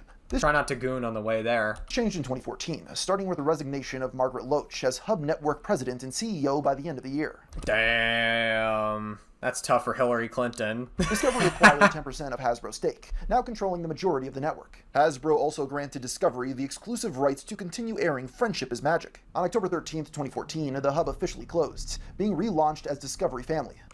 Wait, I think I know Discovery Family, This is where My Little Pony Season 5 and onward would premiere, with Hasbro's properties now being split across different networks and streaming services. Season 5 kicks off right where the previous season ended, as the ponies discover the premier's namesake, the Cutie Map, had suddenly appeared in their castle's throne room. Even though they don't fully understand it, they see symbols representing each of their cutie marks pointing to a spot deep in the far-off mountains of Equestria, so they decide that that is where they must go next. When they arrive, they discover a small village of suspiciously cheerful ponies who all have identical cutie marks. Oh damn, it's like the Purge. Leader, Starlight Glimmer, explains that this village is the only place in Equestria with true friendship, since no one is unique and therefore nobody can feel superior to anyone else. No offense, but it sounds like that's some fucking commie gobbledygook. She shows that that's I don't think that's an appropriate word. I think I have to censor that. I don't think that's an appropriate word I can play without the video getting taken down. I'm surprised you're like Gamer from Mars. I'm surprised that you're like scared of getting demonetized and you allowed that just like uncensored. That's kind of crazy. The main six, a vault hidden deep within the... I think I definitely have to censor that. That's fucking wild work. mountain cave where she keeps all of the villagers' original cutie marks. She then steals the marks of all the protagonists, robbing them of their special skills, and imprisons them until they accept Starlight's rule. In Part 2, Fluttershy is able to escape being locked up by convincing Starlight that she has come around to her way of thinking. While doing some investigating, she discovers the shocking truth that Starlight still has her original cutie mark, and has been lying to everyone about it. When this secret is exposed to the village, they stage an open revolt against the leader, storming the vault and freeing their special abilities. Even though Starlight manages to escape justice by fleeing into the mountains, the villagers thank the main six for restoring their identity. This is one of the stronger season premieres the show has had thus far. I actually feel like they kind of touched on horror a little bit with like season 5. Like everybody like smiling very creepily. It's almost like they, for the first time ever, they like kind of touched on a sense of horror. And I don't mind adding horror in kids shows, because if you hate that, then Courage the Cowardly Dog wouldn't exist. Scooby-Doo wouldn't exist. I guess Scooby-Doo technically meant to appeal to teenagers more, but still. It's like, I feel like touching on that just a little bit, it's not necessarily like a bad thing. Again, they tried something new, and I can respect that. With a unique setting and a plot that gives more of the individual ponies aside from Twilight something to do. Slice of Life is the 100th episode of Friendship is Magic, and is the 5th highest rated entry of the series. It puts the main six on the sidelines, choosing instead to focus on some of the background characters who had become beloved staples of the Brony fandom over the years. It primarily centers around Derpy, Vinyl Scratch, and Dr. Hooves, a reference to the— Dr. Hooves! Oh my god, that's so funny. I forgot that Dr. Hooves was a character that was a reference to Doctor Who, which the Whovians are like another toxic fan base. I totally forgot about that. Globally beloved smash hit British television show Doctor Who. My writer put that line in there, not me. All of these names were created by fans. In some ways, Slice of Life is a genuinely enjoyable episode that feels like a sincere love letter to the Brony community. It's hard to imagine what the show would look like without the fans creating their own headcanons for the world. At the same time, though, it was a jump the shark moment where the intrigue of how much the show would change for the fandom was lost. There was a sort of vibe shift where viewers became more aware of the fact that the show would pander to fans. Thankfully, since it was largely— He even has like the scarf and everything. I think the scarf was like mainly a thing that the 11th Doctor had, specifically. Isolated to one episode. Actually, wait, no, it's Tom Baker. What am I fucking saying? It's been a while since I've seen Doctor Who as well. That's another show I like really wanted to watch.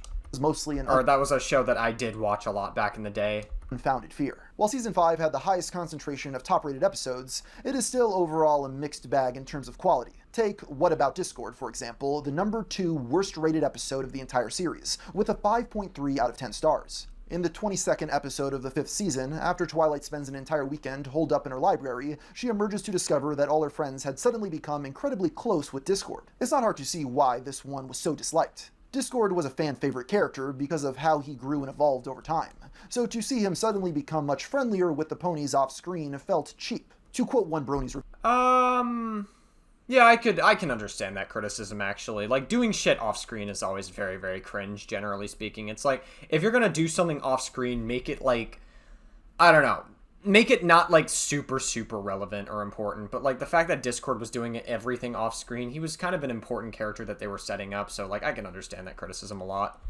It really depends how you do it, and it seems like the way they did it here was, I guess what TheGamerFromMars said, cheap.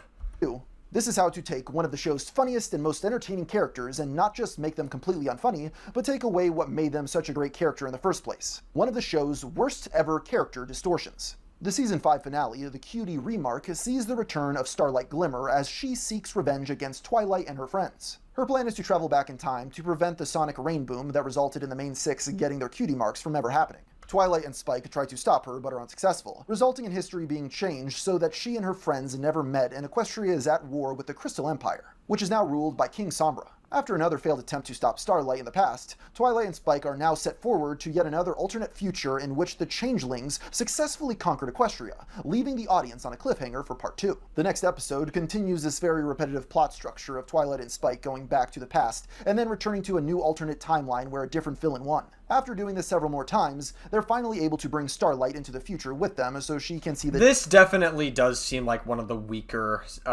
season finale entries, for sure. Like, compared to all the other season finales that the show has had, I would say Season 5 so far, and I didn't watch Season 5, I think I stopped, like, around Season 4 specifically.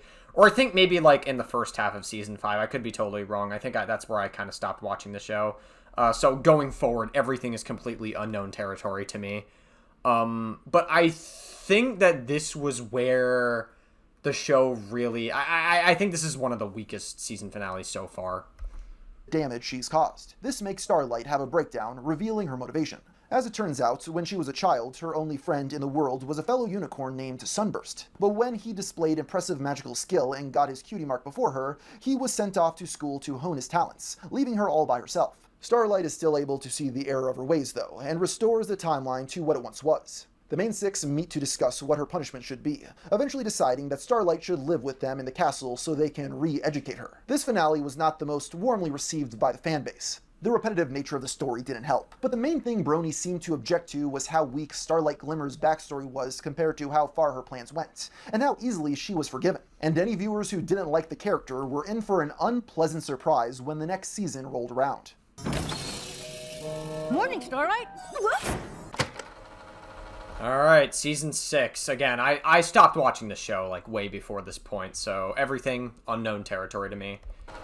In the Season 6 premiere, the Crystalling, Twilight and friends, including Starlight Glimmer, are invited to the Crystal Empire for the birth of Cadance and Shining Armor's baby. Meanwhile, Twilight instructs Starlight to reconnect with her old friend Sunburst when they realize he's living in the Crystal Empire, and has apparently become a powerful wizard. When they arrive, the main six discover that the child was born as an alicorn, something previously unheard of. This also means that she has uncontrollable magic abilities, which is demonstrated when she destroys the Crystal Heart merely by crying. Part 1 ends with dangerous Arctic storms entering the Crystal Empire, since it was the power of the heart keeping them out.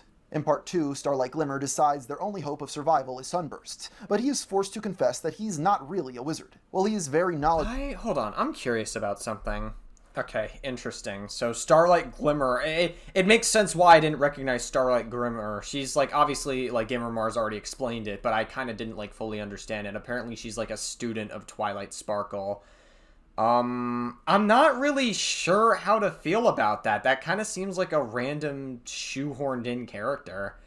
I guess depending on how they do it, like people could warm up to her, but it just seems, I just don't know how to feel about that, not gonna lie.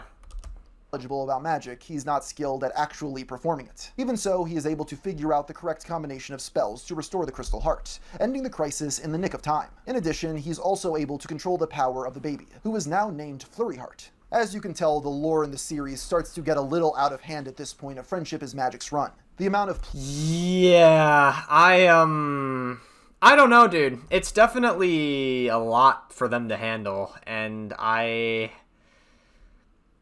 don't know. I think this is like the beginning of the show's decline. I mean, I already stopped watching the show at this point, so I don't know. Maybe there's like something else about it. Who knows? Places, people, villains, heroes, and concepts that are being reintroduced in single episodes is hard to keep up with even as an adult. I can't imagine the original target audience of 6-year-olds being able to keep up with the show's later season mythos. In episode 6, No Second Prances, Twilight tasks Starlight with making her first friend completely on her own. While she doesn't seem to... I think what that really communicates, by the way, the fact that, like, they're really, like, tying in all these plot points, is I feel like that's really starting to let us know that the fan base, even though they still have, like, a code to appeal to, like, they still have to make it kid-friendly and everything, like, the language that they use and everything, they are really... I think... I would say they're starting to be more primarily focused on their, like, older audience. I feel like that could be, like, evidence of it. Maybe it's like, I don't know. I mean, it could still be, with anyone in Ponyville, she forms an instant connection when she meets Trixie. Twilight is immediately skeptical of her, making Starlight feel untrusted, but Trixie later reveals that she did indeed only become friends with Starlight out of spite for Twilight. In the end, though, the two ex-bad guys realize their connection was genuine all along, and they become best friends. Oh, yay! The Season 6 finale, To Where and Back Again, begins with Starlight being invited to her old village to attend their annual Sunset Festival. She brings along Trixie for moral support, but quickly becomes uncomfortable and decides to leave. When they arrive back in Ponyville, they discover that almost everyone, including the princesses and the main six, have been replaced... Wait, what the fuck? Back in Ponyville, they discover that almost everyone, including the princesses and the main... What the fuck? What is happening? Why is there Barack Obama with a fucking mutant alien here? What is happening? That's not in the actual episode, is it?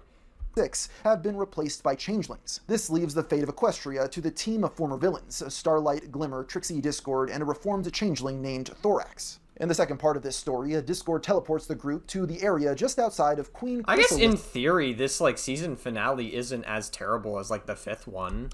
castle. But Thorax informs them that none of their magic will work once they enter. Perhaps unsurprisingly, the team finds it's difficult to work together under these conditions, forcing Starlight to take on a leadership role. After a dangerous journey and overcoming the many tricks the changelings try to use on them, they eventually make it to the center of the hive where all of their friends are being... I don't know how to feel about Starlight as a character. Again, I clocked out of the show at this point, but it just feels like, based on what's being described, and I could be totally wrong, but Starlight just feels like a character that they really tried to shoehorn in and make work. And I just don't really know how to feel about her as a character. She seems kind of forced, to be honest. Like, I don't know. Like, I didn't watch the show, so I can't, like, say with 100% confidence.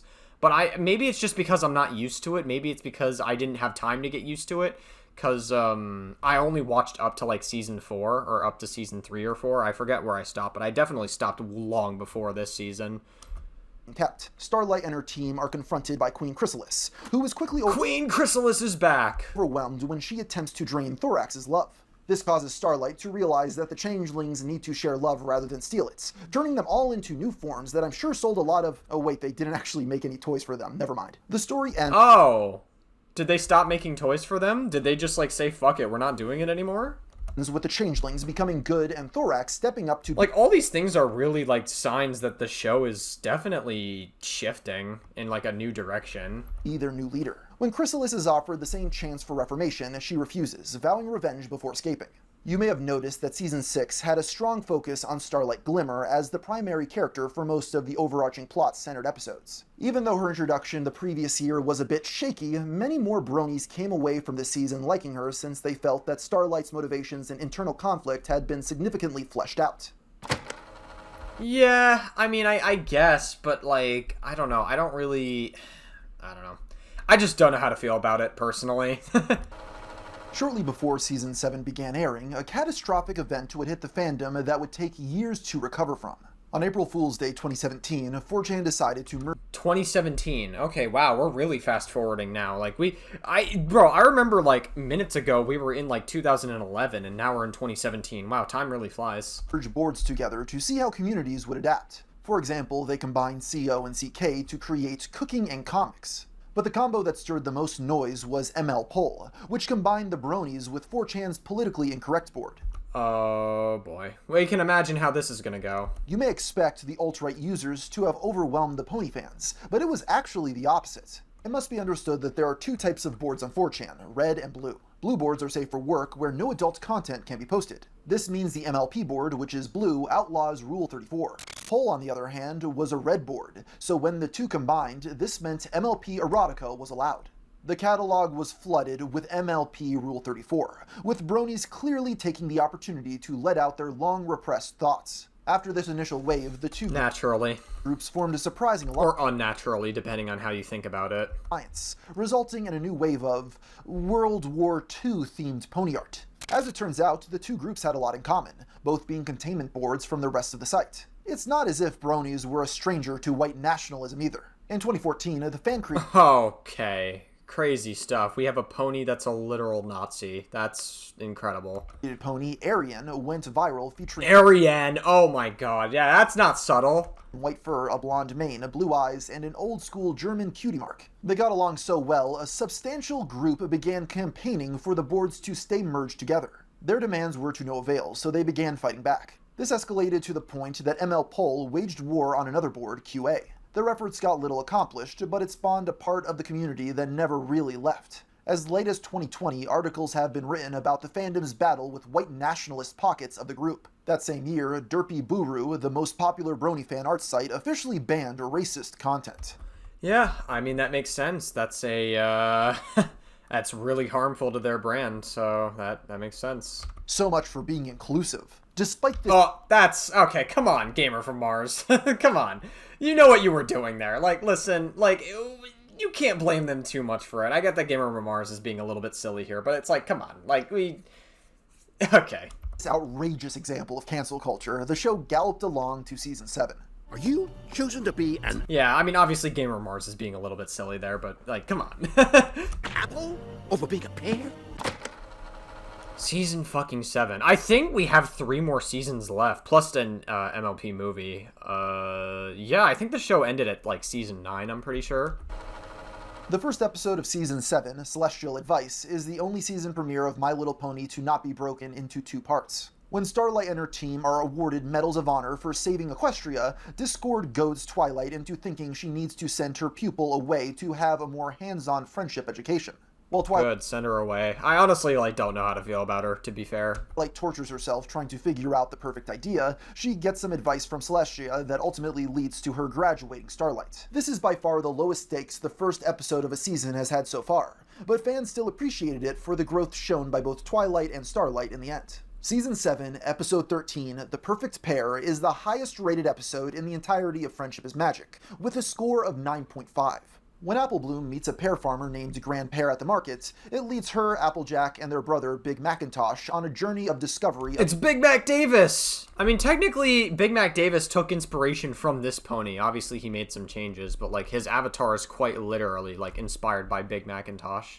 About their family history. They learn that the Apple family was once engaged in a generations-long feud with the Pear family, and that their mother, Buttercup, was a pear. She and their father, Bright Mac, carried on a secret romance until it was discovered by their families on the night of their elopement. Grand Pear, who is revealed to be Buttercup's father and therefore Applejack's grandfather, made his daughter decide between her family and her new husband. She chose to stay with the Apples, resulting in her never seeing her father again. Applejack and her siblings confront Grand Pear about this, and he apologizes for his past actions, finally putting an end to the Apple and Pear feud. It's easy to see why this episode is so beloved. The identity of the Applejack's parents had also been a bit of a fandom mystery, and this answered just enough questions while leaving room for speculation. It seems as though there are 2 consistent themes when it comes to MLP's highest rated episodes, in that they usually focus on either lore expansion or fleshing out a character's backstory. The Perfect Pair does both, and clearly succeeded at what it was going for. Season 7's finale, Shadowplay, begins with Sunburst discovering the lost journal of Starswirl the Bearded, a wizard who mysteriously disappeared eons ago alongside his team, the Pillars of Old Equestria, while battling an evil entity called the Pony of Shadows. The journal is brought to Twilight and her friends who, after some research, are led to an ancient site called Ponehenge. Once there, they see a vision of Starswirl and his team banishing the Pony of Shadows to Limbo, trapping themselves in the process. Band world, population U. Twilight realizes there What the fuck, Wings of Redemption? may be a way to bring them back, tasking all the other main 6 members with finding relics associated with each pillar of Old Equestria. They're successful in freeing the ancient heroes from Limbo. Dude, I'm gonna be so real. This plot just seems so boring, in Season 7. I don't know what it is, but it's just, compared to all the other plots they've done, it just, I feel like it's...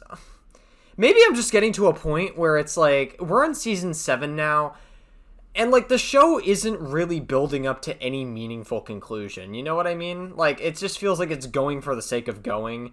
And you can only keep a show going for so long. So it's you have to build up to something before you have, a meaningful conclusion.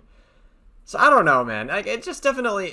I feel like we're starting to get to the point where the show is, really overstaying its welcome. But maybe that's just me. But Starsquirrel reveals they've made a terrible mistake, for releasing them also releases the Pony of Shadows, ending the Pony of Shadows. Part 1 on a cliffhanger. Part 2 begins with the Pony of Shadows destroying Ponehenge, making the original spell that sent him into Limbo impossible to perform again. Our heroes manage to escape, and they begin formulating a new plan to defeat the monster once and for all. After some time, the Pillars tell the story of how they once had a friend named Stygian, who they caught trying to steal their magical artifacts, causing a chain reaction of events that ended with him becoming the Pony of Shadows. While Starswirl is adamant that their former ally is beyond redemption, Starlight Glimmer has doubts. She eventually is able to convince Twilight to try talking to the villain before banishing him again, and she learns that the incident that caused his friends to reject him was just a misunderstanding, that resulted in him being corrupted by a power called the Darkness. Stygian is freed, everyone forgives one another, and Starswirl and the Pillars decide to travel across Equestria to see what they've missed in the centuries they've been gone. Considering how long the show had been airing at this point, it's impressive to think that Friendship is Magic was still able to maintain such a strong fan base, even 7 seasons in, with more and more world building being added. And before the 8th could begin, there was one other My Little Pony project yet to be released, that had been promised long ago, the the MLP movie, baby. length film. Yeah, I don't know. Like I said, I think Season 7 definitely just... It seemed boring. I'm gonna be real with you. Just, getting, a synopsis of it, and I'm open to being wrong, but, it just definitely... I don't know. I just don't like the direction that the show is going. It just seems like it's getting boring. It's nothing like what the show originally captured. I need to set up for my sound check. But I don't know, I could be wrong. Maybe, I haven't seen the show in a while, so I'm not gonna say that with, like, full 100% confidence. The first trailer for My Little Pony the movie was released in June of 2017. This immediately put any of the Brony community's fears to rest that the film would rely on gimmicks like live action or 3D that other contemporary animated children's films had used at the time. In fact... Oh yeah, like Sonic and other shows like Wreck-It Ralph and stuff, or movies, I should say, like Wreck-It Ralph. The animation quality looked very strong, as it was clear the budget had been greatly improved from an episode of the TV show. But still, there was another cause for concern, as the trailer ended with an eclectic list of celebrities who would be adding their voices to Equestria. Emily Blunt, Liev Schreiber, Taye Diggs, and Sia were just a few of the names who would be playing characters. While this worried some onlookers, the main 6 ponies would still feature as lead protagonists and would be voiced by their TV actresses. Not only that, but Jason Thiessen was... Jesus Christ, look at those teeth. I'm sorry, bro. Like, listen, this guy's probably a nice guy in real life, but this is like one of the... Gamer from Mars, I feel like you could have picked like a better picture than this picture. This picture makes him look... I don't know, bro. He looks like he's gonna bite places where he shouldn't with those teeth. Holy fuck, man. To direct and... Get some Boogie teeth. Boogie 2988 teeth. Longtime MLP writer Megan McCarthy and Michael Vogel were both credited as scriptwriters. The movie released in theaters on October 7th, 2017, and follows Twilight Sparkle and her friends venturing out of Equestria when it's invaded by a villain named the Storm King and his henchwoman Tempest Shadow. Their journey brings the ponies to new and frightening lands, including an undersea kingdom in which they change into mermaid forms that I'm sure sold a lot of toys. The ponies are of course able to triumph over evil in the end, saving Equestria, redeeming Tempest, and killing the Storm King in a shockingly brutal death scene. My Little Pony the movie raked in over $61 million on a budget of just $6 million, making it a bona fide success. Yeah, that's insane. That's like, what, 10 times the original budget that they would have gotten, I think? Critics were rather dismissive. That's fucking crazy. Of the whole thing, but fans were largely positive. They praised the grand scale, slick animation, and catchy musical numbers. That being said, one recurring complaint was that the main 6 ponies, with the exception of Twilight and Pinkie Pie, mostly felt like they were being sidelined in favor of the new celebrity-voiced characters. Still though, it was another win for the franchise, and an excuse for childless men to leave their homes and enter crowded theaters alongside young children and their parents. That's crazy, man. Bronies be catching fucking strays. Don't act like you weren't one of those bronies, man. Come on. Gamer from Mars, is there something you're hiding? You said you were a brony earlier in this video. I feel like you were one of those men. Come on, Gamer from Mars. You can't hide from me. I'm too smart. Come on. Then perhaps you should return to your kind. Season 8. Oh boy. Wow, we're almost done with like the entire show. We've got like Season 8, Season 9, then we've got all this other stuff. Yeah, okay. Season 8 picks up right where the movie left off, in school days. After their journey, Twilight decides that the best way to spread their message beyond Equestria is to open a school of friendship. She is given provisional approval pending a full review, and immediately sets to work trying to prove her concept. The main 6 are hired as teachers, and races from all across Equestria and beyond send representatives to become students. But when Chancellor Naysay of the Equestria Education Association arrives for his review, he's appalled to see the racial diversity on display. Mixed races in my city? That's not allowed. Sorry, that's a very inappropriate joke to be making. I'm not, hey, listen, that was a joke, YouTube. I'm sorry, alright? Like, I'm not fucking dog whistling racism. Chill out. He believes the school should be for only ponies, and he shuts it down. Damn, I guess they decided to fucking cast Sam Hyde in the MLP for this show. 4chan really liked this pony.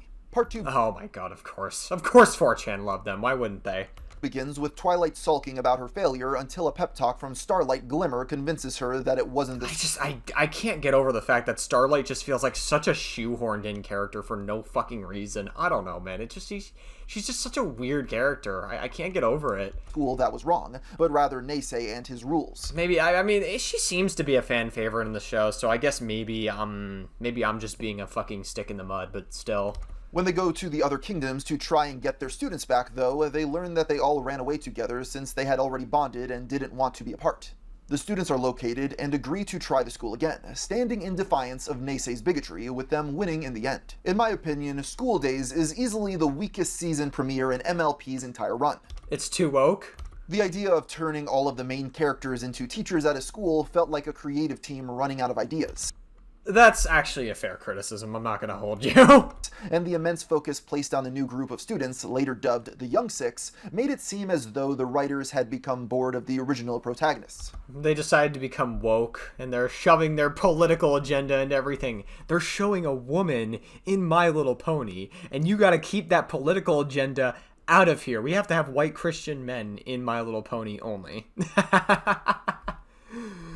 The Brony fanbase was largely mixed on this whole thing. This was the first time ever that a season opener had elicited anything short of a completely positive response. Clearly something was off, and things would unfortunately not get better from here. In Season 8, Episode 9, Non-Compete Clause, Applejack and Rainbow Dash butt heads during a class field trip as they both want to win the Teacher of the Month award. With such a simple premise, it might surprise you to learn that this is the all-time lowest rated MLP episode on IMDb. Yeah, I mean, like, listen, the writing is on the wall. Like, you can only keep a show going for so long before you, like, run out of ideas. And, like, at a certain point, a show has to come to an end, right? And I feel like one thing I really liked about Breaking Bad is that it didn't overstay its welcome. It was setting up an ending, right? Shows need to end in some way, and I feel like My Little Pony was just capitalizing off of the fandom that it had, and it just, like, it really goes to show that they were, like, running out of ideas. And so I think it's definitely a sign that they got to set up for the big conclusion. With a rating of 4.4 stars.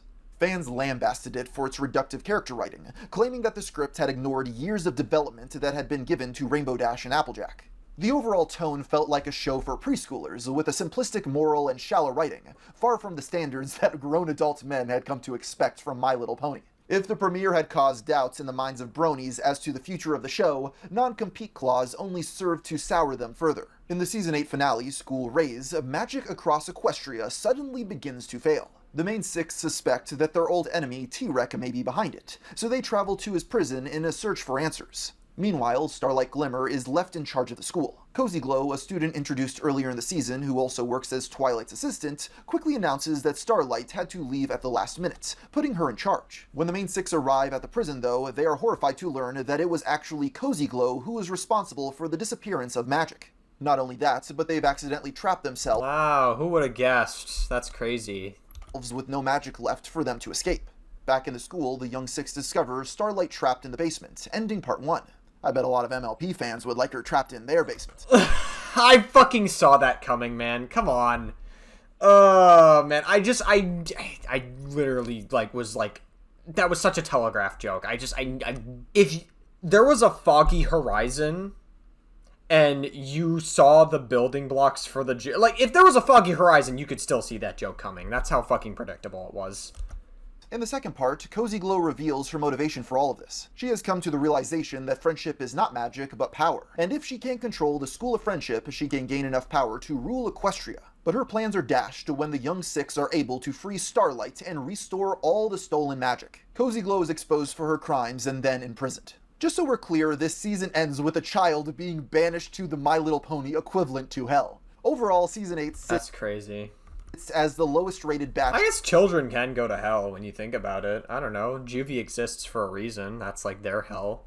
Of episodes on, I guess, fucking group homes or whatever. Average for MLP. The new focus on the school proved to be alienating for most bronies, with the Young Six in particular falling flat. Yeah, I don't know, man. Like, listen, I've been long clocked out of the show at this point. I got into, like, a bunch of other things, so who fucking knows, but still. The high stakes of the finale at least seemed to be appreciated, and Cozy Glow was well liked as a new villain, but as a whole it seemed as though Friendship is Magic was giving less thought to their adult fans than usual, much to the disappointment of bronies. Oh no, not Pizzagate. In the midst of Season 8, a different type of news would befall the fandom. On July 31st, 2018, July 31st, 2018, Tom Weissam, a Canadian animator who worked on MLP, the Canadian animator who worked on MLP. Oh, Jesus. Was sentenced to more than 2 years in prison after pleading guilty to possession of CP. Ugh, damn, that's tough. Police found over 60,000 explicit images on the 60 fucking thousand? Jesus Christ! And he only got, like, what, 2 or 3 years in prison? That's fucking insane. That's a failure of the legal system, if anything. 55-year-old's device. The arrest of someone working in children. 60,000 explicit images on the 55-year-old's device. 55-year-old. Wow, that's crazy work, brother. The arrest 55 years old being attracted to children. That's crazy work, dude. Of someone working in children's entertainment caught the attention of believers in the Pizzagate theory. Weissam's arrest was taken as proof of a broader Hollywood network, despite there being a world of difference between Hollywood and the My Little Pony TV show. He was hired during season 5 and is credited as a character builder on 26 episodes. He also worked on Yeah, maybe that's why the show fucking sucked so much. I guess what he was trying to tell us something all along when he put fucking, Starlight in the basement. Pet shop between 2012 and 2015. The connection resulted in conspiracy theorists who didn't know anything about Brony lore combing through episodes for clues, but nothing substantial turned up. Despite a quick boost in mainstream attention due to the headline, by the end of the lackluster Season 8, Friendship is Magic was running out of steam. Looking on Google... Yeah, like, listen, that's definitely... I'm not gonna lie, I think there were signs of it in Season 7, a little bit in Season 6 as well. It's, like, definitely getting to a point where, like, there's only so much you can do with a show before you have to really come to, like, okay, how do we actually have, like, a proper conclusion to this show? Friends, by 2018, the show had been on a popularity decline for several years, and had now lost roughly 2/3 of its mainstream popularity compared to its height only half a decade prior. With this, it perhaps shouldn't have come as much of a surprise when, on February 16, 2019, it was officially announced that the upcoming Season 9 would be the end of My Little Pony Generation 4. Even though they had been let down by the previous Season 9...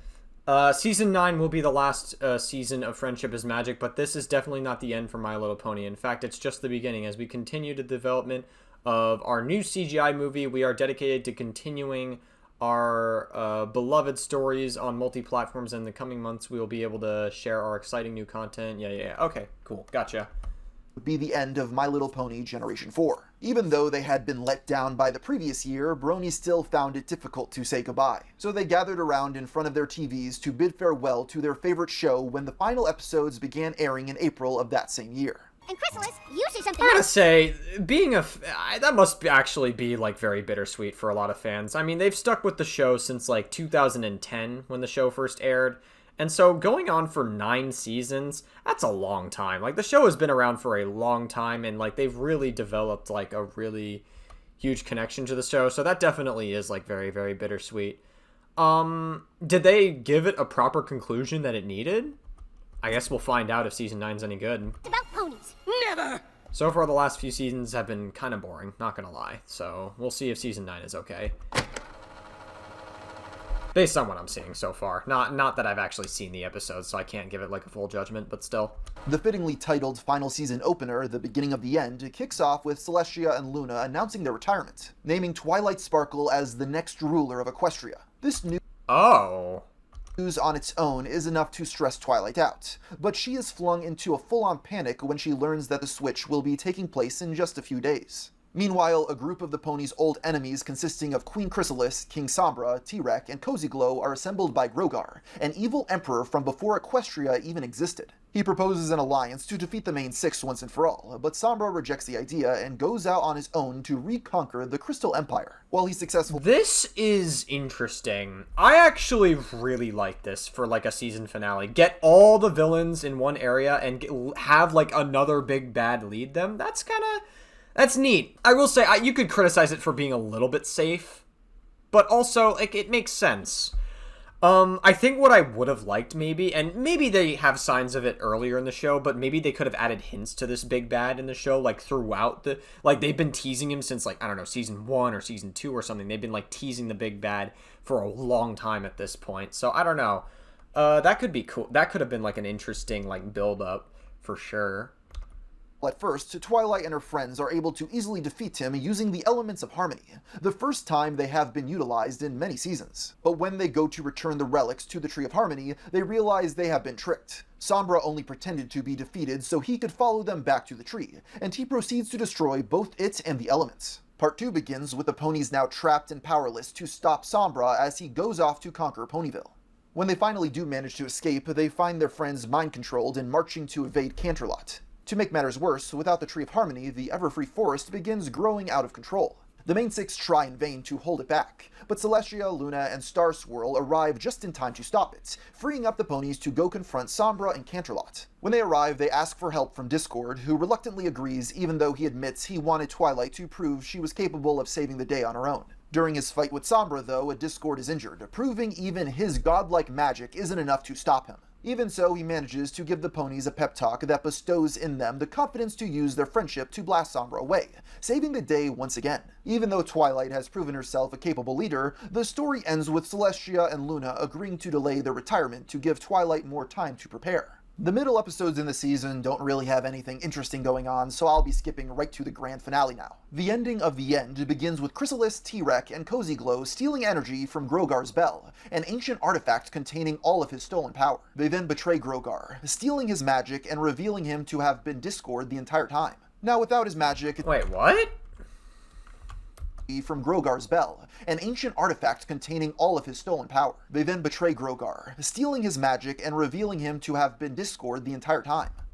So, was Discord the big bad the entire time? Is that what you're telling us? What? That sounds like such a shitty plot twist. What the fuck? Now, without his magic, Discord rushes to Canterlot, where the ponies are preparing for Twilight's coronation and... I don't know if that's... Maybe I'm, like, misinterpreting that, but that seems like what he was telling us. Confesses what he's done. His plan was to pose as Grogar and assemble the villainous alliance so that Twilight and her friends could defeat them, leaving no doubt of their ability to rule Equestria. But the whole thing got away from him. Before the plan can be devised to stop them, the villains attack. T-Rex easily defeats Star Swirl and the Pillars. Chrysalis takes down Starlight Glimmer, and Cozy Glow heads straight for Canterlot and uses Grogar's bell to steal Celestia and Luna's magic. The whole alliance then arrives at the castle to gloat, revealing that they have also been spreading distrust between all the races of Equestria, effectively destroying friendship. With all hope seemingly lost, the ponies create a diversion so that Twilight can escape and come up with a new strategy, ending part 1 on a cliffhanger. The reveal that Grogar had secretly been Discord the whole time is now considered one of the show's biggest controversies. Yeah, okay, so I did interpret that correctly. Like I said, that's a very shitty... I don't know, man, that seems like such a shitty plot twist.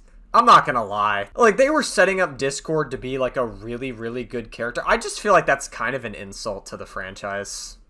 To be, like, absolutely, like, real with you. That just seems really bad. Grogar was first teased in the Season 7 episode, A Flurry of Emotions, as the fictional antagonist of a children's book. Oh, okay, so they did tease him earlier. It was based on the Generation 1 villain by the same name, originating from the 1986 television series. Oh, okay, so that is kind of neat that they, like, based it off of a character from one of the previous generations. Okay, that's kind of neat. I do like that. It's just that the plot twist of him being Discord the entire time just seems fucking stupid. And he was real, flipped the show's lore on its head. Not only was making him an evil emperor of a forgotten time a clever reference, but it also made him feel like a real threat. To discover that Grogar was simply a fabrication created by Discord was disappointing, ruining any stakes and the potential of this direction. In Part 2, the Alliance have seemingly completely taken over Canterlot, but Discord is able to trick them into accidentally freeing their prisoners, allowing the main six to escape and search for Twilight. They find her in the Crystal Empire, where she has thus far had no luck in finding a way to defeat the villains. After a pep talk, the group returns to Canterlot, but are still no match for the Alliance's combined power. Thankfully, hope is returned when all of their friends from across Equestria arrive to help, with the Young Six and the rest of the School of Friendship students revealing that they healed the divide between the races. Using the combined magic of all of their friendship, Twilight takes back the power that was stolen by Chrysalis, T-Rex, and Cozy Glow, and they are sealed in a statue together for the rest of eternity. Twilight is finally named the ruler of Equestria, and she and her friends celebrate a hard-earned victory. My Little Pony: Friendship is Magic ended with one final epilogue titled The Last Problem. Many years in the future, Twilight is dealing with a student named Luster Dawn. Oh my god! Titled The Last Problem. Many years in the... Holy fuck, dude. Look at Spike. Hold on. Wait. Let me pause it. Let me pause it. Ended with one final epilogue titled The Last Problem.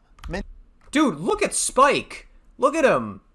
He fucking, like, watched a bunch of, like, toxic masculinity workout videos, and then, like, he just became super buff. And then, obviously, Twilight Sparkle became Celestia, essentially. That's interesting. Okay, wow. I mean, I guess that is a fitting ending for the show's protagonist. Many years in the future, Twilight is dealing with a student named Luster Dawn who doesn't see the value in friendship. We see a flashback to her coronation day. While Twilight is worried about how things will change once she moves to Canterlot full-time, she's devastated when her friends don't seem to care that she's leaving. They quickly reveal that they do care, of course, and Twilight convinces them to all travel to Canterlot with her despite all of the preparations that still have to be done for the ceremony. This causes the coronation to go horribly wrong. Back in the future, Lester Don assumes this means that their friendship fell apart because of that, but Twilight explains that couldn't be further from the truth. That's when the rest of the main 6 ponies enter, telling Lester Don that just because they don't see each other as much as they once did, it doesn't mean that their bond is any less strong. Twilight decides to send her student to Ponyville in order to learn new lessons about friendship, ending the series the same way it began. The last problem is the 3rd highest rated episode of Friendship is Magic with a 9.3 stars. A lot of that probably comes simply from the fact that it is the series finale. Yeah, I would agree. If there was a way to end the show in like a positive way, I would say that ending was probably the best way to go. Again, I think the Discord like finale, like the high stakes, revealing the big bad to be Discord, I feel like it actually, like, season 9 like actually had a lot of potential compared to all the previous seasons, but then the fucking plot twist just sucks. It's like, oh, by the way, it's Discord. Oh, okay, that's cool, I guess. Alright, I don't know, that just seems like such a shitty plot twist. It seems kind of lazy. But it also is a genuinely heartfelt goodbye to these characters. I could see a person who had watched the show over the course of a decade tearing up at this finale. Bronies— Oh, yeah, no, absolutely. I mean, they had, like, a huge emotional attachment, and I'm sure there's, like, a lot of— it's very bittersweet. I mean, like, listen, I was a fan of Call of Duty Zombies ever since World at War. I've tuned into the series for a while, and once we experienced the ending of the Ether storyline in Black Ops 4, it was bittersweet. Now, was it the original ending that they had planned for the series? Probably not. Like, I don't think it was the original ending. I do think that it was going to end with the 4 characters, or I guess both Primus and Ultimus dying eventually. I do think that was always going to be the plan, but it just felt a little bit anticlimactic the way they did it, and it felt like it was very rushed. So I can understand that criticism. But I think it was always going to end with Primus and Ultimus dying. I think that was always the plan. And it was bittersweet, you know, because I was a fan for a while, so I can imagine how that would feel for a lot of MLP fans here. He's also latched onto it for explaining just enough about the future of the ponies while still leaving room for speculation. For example, the brief glimpse we get of Fluttershy towards the end seems to imply some sort of romantic relationship between her and Discord. That's fucking crazy work, bro. Perhaps more— I could never imagine, like, being in the bedroom. And listen, I think they're all older at this point, so I think I can make this joke now at this point. Listen, I could never imagine, like, a bedroom game with, like, a fucking chimera. That's fucking crazy, bro. Imagine there's a female chimera, and a female chimera has to pleasure you. And they have, like, several different heads, so each head has to take turn giving pleasure and shit. Should probably shut the fuck up. Interesting and slightly more explicitly stated is the connection between Applejack and Rainbow Dash. While no pony ever refers to them as a couple, they do say that they are living together, and Rainbow Dash has her hoof resting on Applejack's head in the final frame, promoting speculation that they were married. This was far from the— what? Resting on Applejack's head in the final frame. Oh, it's playing into the headcanon. I don't think that's necessarily a confirmation that they were married or in love, but, like, I still think that was, like, they're playing into the headcanon, I would say. Speculation that they were married. This was far from the in-show confirmation that many fans expected. When questioned about this on Twitter, the writers left it ambiguous and up to the viewer to decide. That's smart. As it turns out, this wasn't just a controversial pairing in the fandom. Leaked Hasbro emails revealed that there was heavy disagreement during the script writing process. Some writers pushed for more explicit confirmation, but in the end there was enough objection that the idea was left in intentionally vague. Well, after 9 long— The aftermath. Alright, we're on the last few chapters of this video. This is, I gotta say, like, from start to finish, like, just to recap very quickly, this was a wild journey. Listen, it's been a long time since I ever dived into anything MLP related. I stopped, I want to say, like, around maybe, like, mid-2014, maybe. Like, I was into it late 2013, early 2014. I think mid to late 2014 is when I stopped being into MLP, or at least not as interested in it. So it's very interesting to see what they did with the show afterwards, and it ending in Season 9. You know what's crazy? I actually heard rumors that MLP was originally supposed to end in 2024. Or wait, no, it was supposed to end with 10 seasons, actually, not 9 seasons. So I guess they decided to end it with season 9.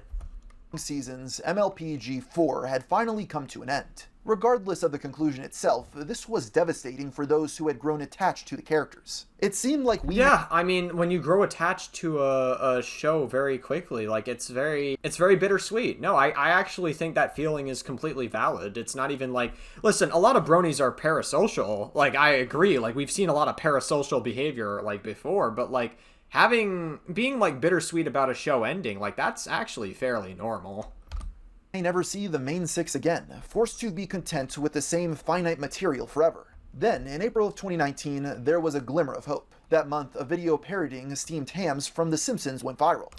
Oh, this fucking meme. This was back in, like, 2019. The meme had been around for quite some time. Or wait, no, I think it was, like, before. Actually, it was way before. Already having tens of thousands of different... I remember it, like, was, like, really popular in 2019, though. But I guess it was popular before that.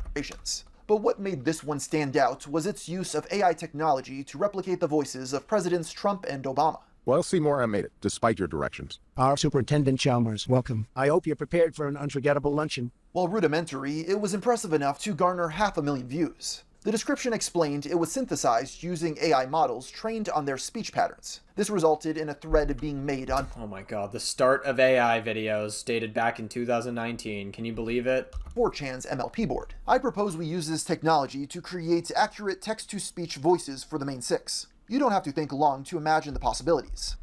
Yeah, given how goonerish the fucking MLP community is, I can only imagine. Although, knowing you guys, it will be for waifus. This post would end up becoming the Pony Preservation Project, a community effort to collect as many usable voice samples as possible so they could keep the characters alive. The sheer amount of labor to get it off the ground was insane. They worked tirelessly, going through each episode and labeling every individual sentence in Audacity. They had linguistics specialists going through and notating every emotional marker to deepen their voice profiles. By April 14th, they already had their first rudimentary models. That means they had a proof of concept in 5 days. I don't know what will happen. You look great. Please allow me to introduce myself. By July, they were able to get their model to speak full original sentences. But that was nothing compared to what came next. On November 17, 2019, a user later known as 15 made his first post. This immediately raised the bar, with his model better than anything they had heard before. The user alluded to it being a part of a bigger project, though what this meant at the time was unclear. The results were impressive enough to go viral on Twitter, such as Twilight reading the Navy SEAL copy pasta. I am trained in guerrilla warfare and I'm the top sniper in the entire U.S. Armed Forces. Many pointed out 15 was doing things that theoretically at the time would have taken 5 years of innovation. I do remember 15.ai. I think 15.ai had like the medic voice from TF2. It had like a bunch of voices. I think, was Duke Nukem one of them? I don't remember if Duke Nukem was one of them.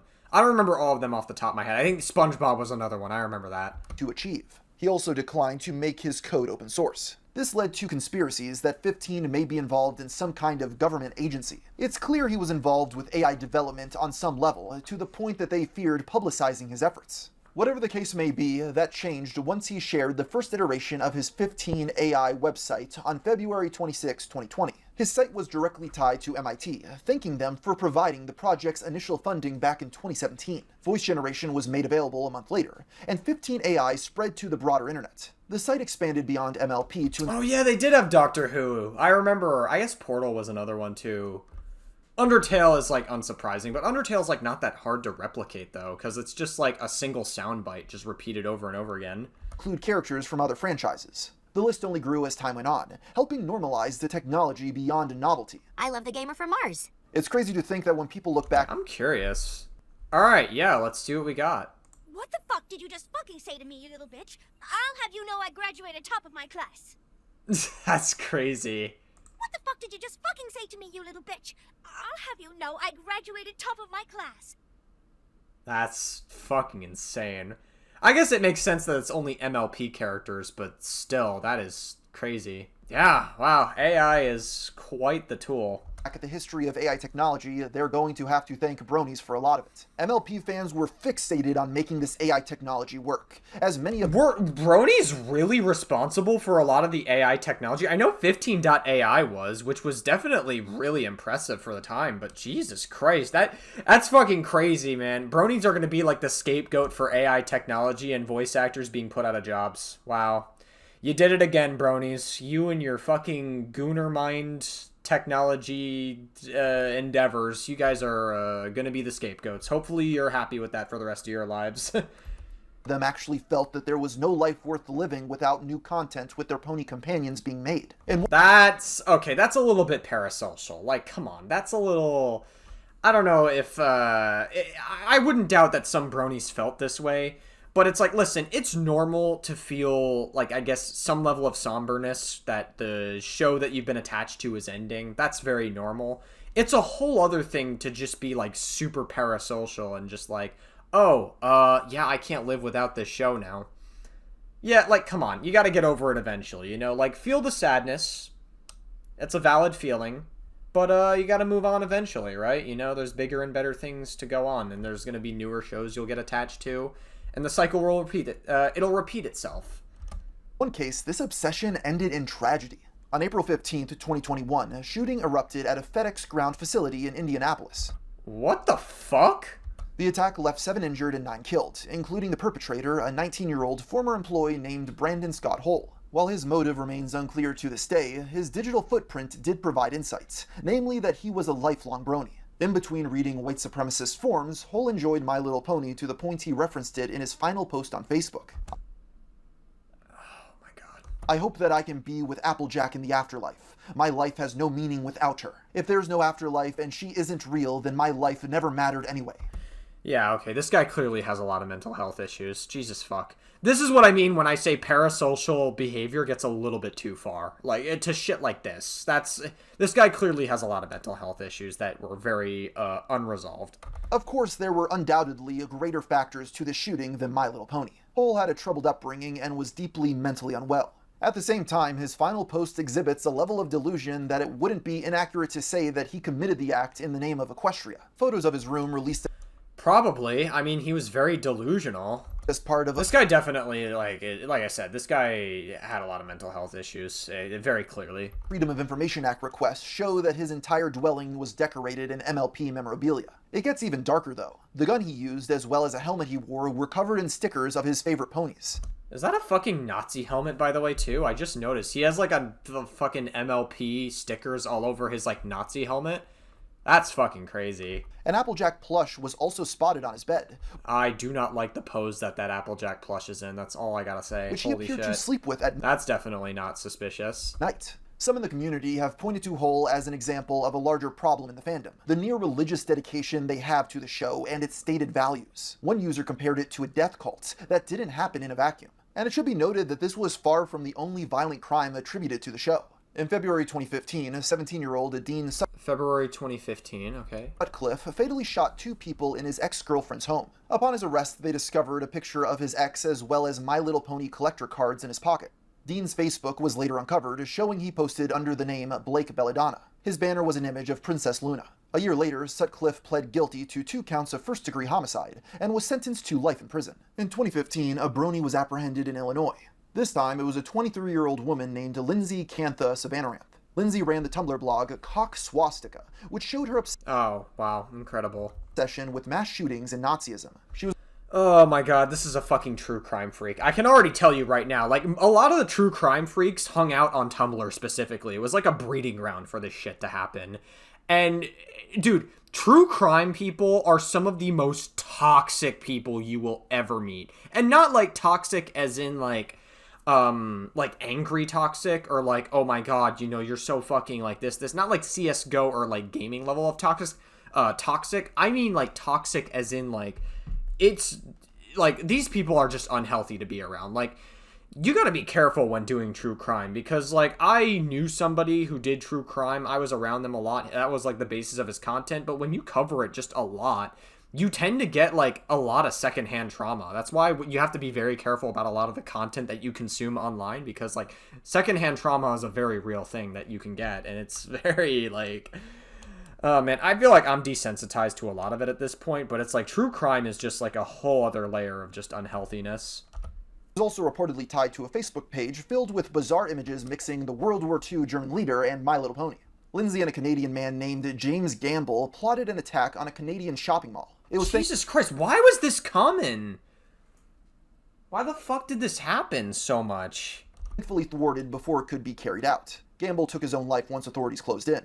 You know, I feel like, I don't know, this could be just like a weird theory, but maybe it's just the fact that like a lot of people who are into My Little Pony specifically just don't really, like it's like an escape for a lot of people. And naturally, it's gonna get a lot of people who aren't mentally well, and it just seemed like this was just like a common reoccurrence that would just happen.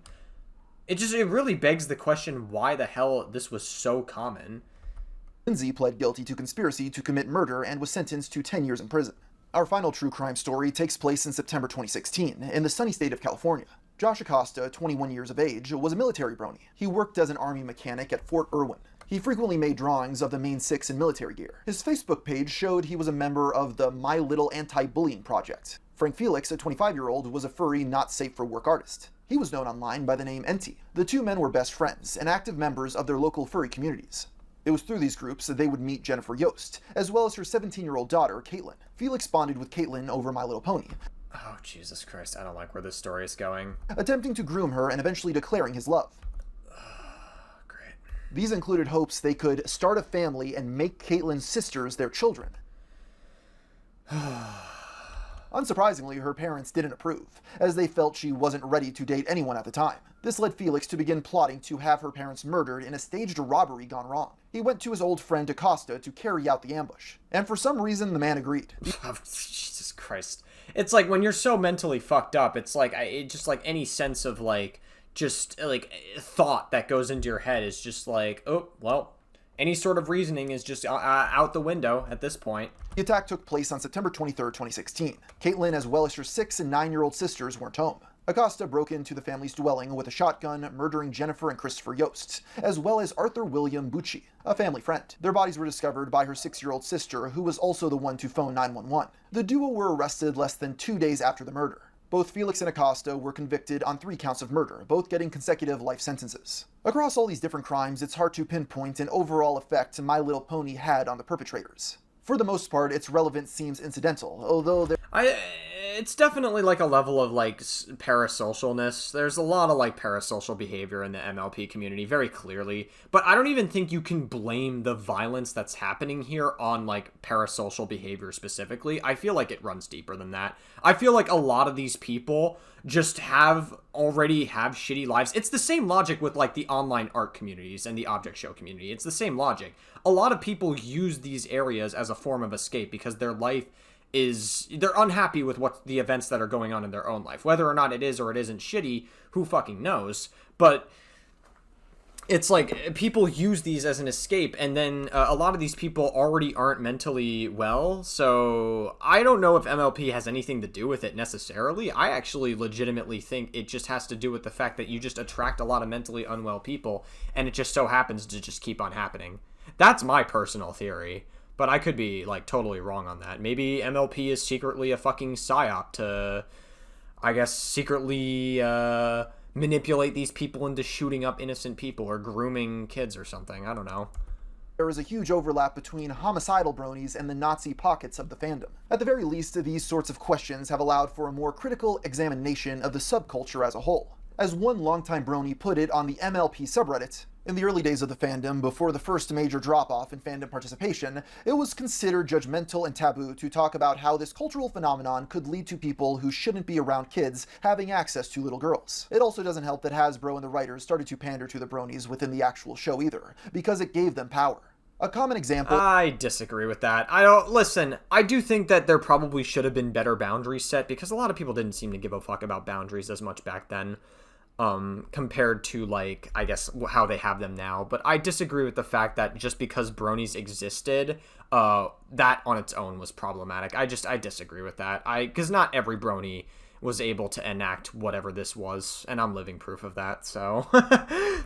of the over-sexualization problem was the case of the Make-A-Wish ponies. For context, over the years, many sick kids would get their original characters in the show through the Foundation. However, this led to friction when those characters were subjected to Rule 34 art. The specific ponies in question were yeah, of course. Angel Wings and Stellar Eclipse. The latter was made by a teenager named Sylvain Nicholas, whose mother made a post asking people not to degrade his character. Sylvain is 17 years old, suffers from spinal muscular atrophy, and is a minor. He does not want his character defamed or degraded in any way, shape, or form. However, she later issued a retraction clarifying she hadn't spoken to Sylvain about it. My son was never consulted, and those messages do not reflect his views on the content of art regarding his character. As an artist himself, Sylvain has told me that he respects all forms of art regardless of content. A later investigation from the MLP subreddit also revealed that most of the NSFW artwork was likely commissioned by Sylvain himself, or That's a fucking plot twist I was not expecting. I gotta be honest with you. Person he was dating.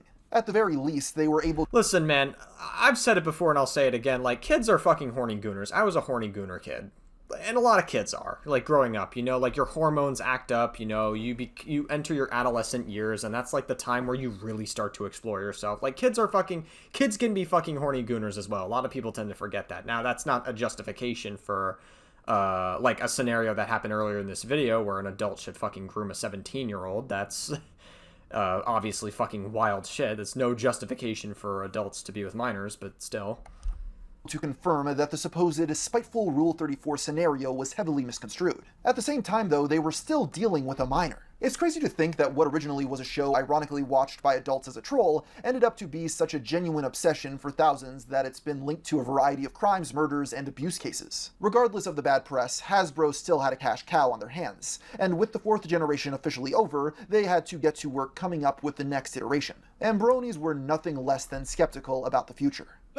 You two ready for the funhouse? Alright, the future of MLP, the last chapter of the video.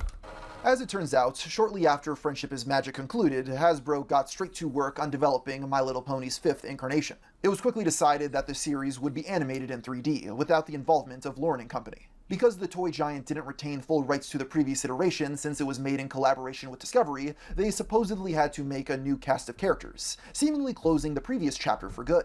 This is about when they started developing a tie-in show for Netflix, of which they first teased in early 2021. Gen 5 kicked off with a movie called My Little Pony: A New Generation that September. Despite reviewing well, it made just...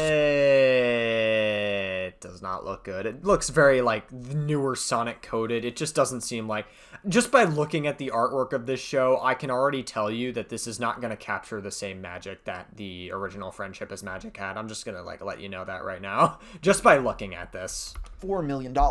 But its success is hard to gauge due to its primary release being through Netflix during the pandemic. While many Bronies took issue with the change in art style and characters, there was one fan in particular who had a uniquely strong reaction to it, Chris Chan. Oh, great. Our favorite Brony who had sex with their mother.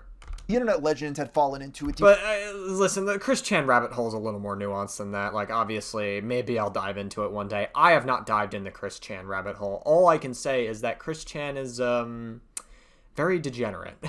Rabbit hole of psychosis since the beginning of Friendship is Magic that we don't have time to get into here. But yeah, no, the Chris Chan stuff is a massive rabbit hole. It's like, it will take you days to get through, weeks even, to like get through the entire rabbit hole of Chris Chan. It's that large of a rabbit hole. It's such a convoluted story.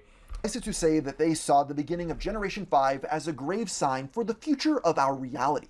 MLPG5 does not exist yet in this timeline, period. It should never exist until well after My Little Pony Friendship is Magic Season 14, Episode 26. Divine forces are at work to make this right, and so, you all have the chance to make this easy on yourselves by removing everything MLPG5 and resuming MLPG4 immediately. I have spoken. Please, remedy this post-haste and immediately. Despite this objection, MLPG5 continued on.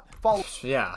Why wouldn't they? A New Generation was the premiere of their new show. Can you imagine if they actually did listen to Chris Chan, though? Just like an alternate universe where they were like, oh, okay, yeah, we'll do that. We'll listen to Chris Chan, aka the person that had sex with their own mother. Crazy work. Your mark in 2022. This lasted 27 episodes to middling reviews. There was little fanfare or much discussion at all. This lack of reception led its second season to be cancelled mid-production. It It was also in 2022 that... Yeah, like I said, I just didn't... just by looking at the art style, it just would not be able to capture the essence that the original show had. Or I guess the fourth iteration, we'll call it. The Gen 5 web series, Tell Your Tale, began on YouTube. This web series was created by Little Critter Workshop, who caught people's eye with their more familiar 2D style. Unfortunately, reflecting a lack of interest from the Brony community, both shows would end before they really had a chance to find their footing. Make Your Mark ended in 2023, while Tell Your Tale lasted until 2024. The latter reached a total of 93 episodes, albeit only 5 minutes long each. Even with such a loyal audience, Hasbro seemed to have lost the ability to monetize the cash cow that was Friendship is Magic. A no-brainer would be to put the show's music on streaming. Eventually, Hasbro did release an album of the official instrumentals. The only problem was that these weren't the actual instrumentals at all. They ran the final mixes through an AI vocal remover and called it... Of course, I knew it. I could see where this was going. It was like, there's no way that this was like an official instrumental. It was just an AI and then they called it a day. Literally, I could do this at home. Just put a fucking song into an AI and then call it a day. This was especially baffling as Daniel Ingram revealed he'd long since provided them with the original files. With rumors of legal issues preventing their use of Gen 4 characters, one has to wonder if they'll ever return at all. It would serve them well to regain control of Twilight Sparkle & Company, since as of writing, Hasbro announced they had started developing a live-action MLP movie. I think that with a quality script, a director with the proper vision, and the return of the Gen 4 ponies, they have a chance at a billion-dollar reboot with the return of Bronies ready to spend their hard-earned money. In conclusion, even after watching through the show and learning about the various highs and lows of the fanbase, it's still difficult to ascribe the label of good or bad to the Brony community. On one hand, they provided a space where people who may have felt alienated from society could flourish and be themselves, free of judgment. Their love for My Little Pony extended beyond just what was shown on screen, as they took the time to actually learn the names of the show's directors, writers, and artists. TV cartooning jobs had been seen as relatively thankless up until that point, but thanks to the Brony influence, online animation fans still go out of their way to praise the crews of their favorite shows even to this day.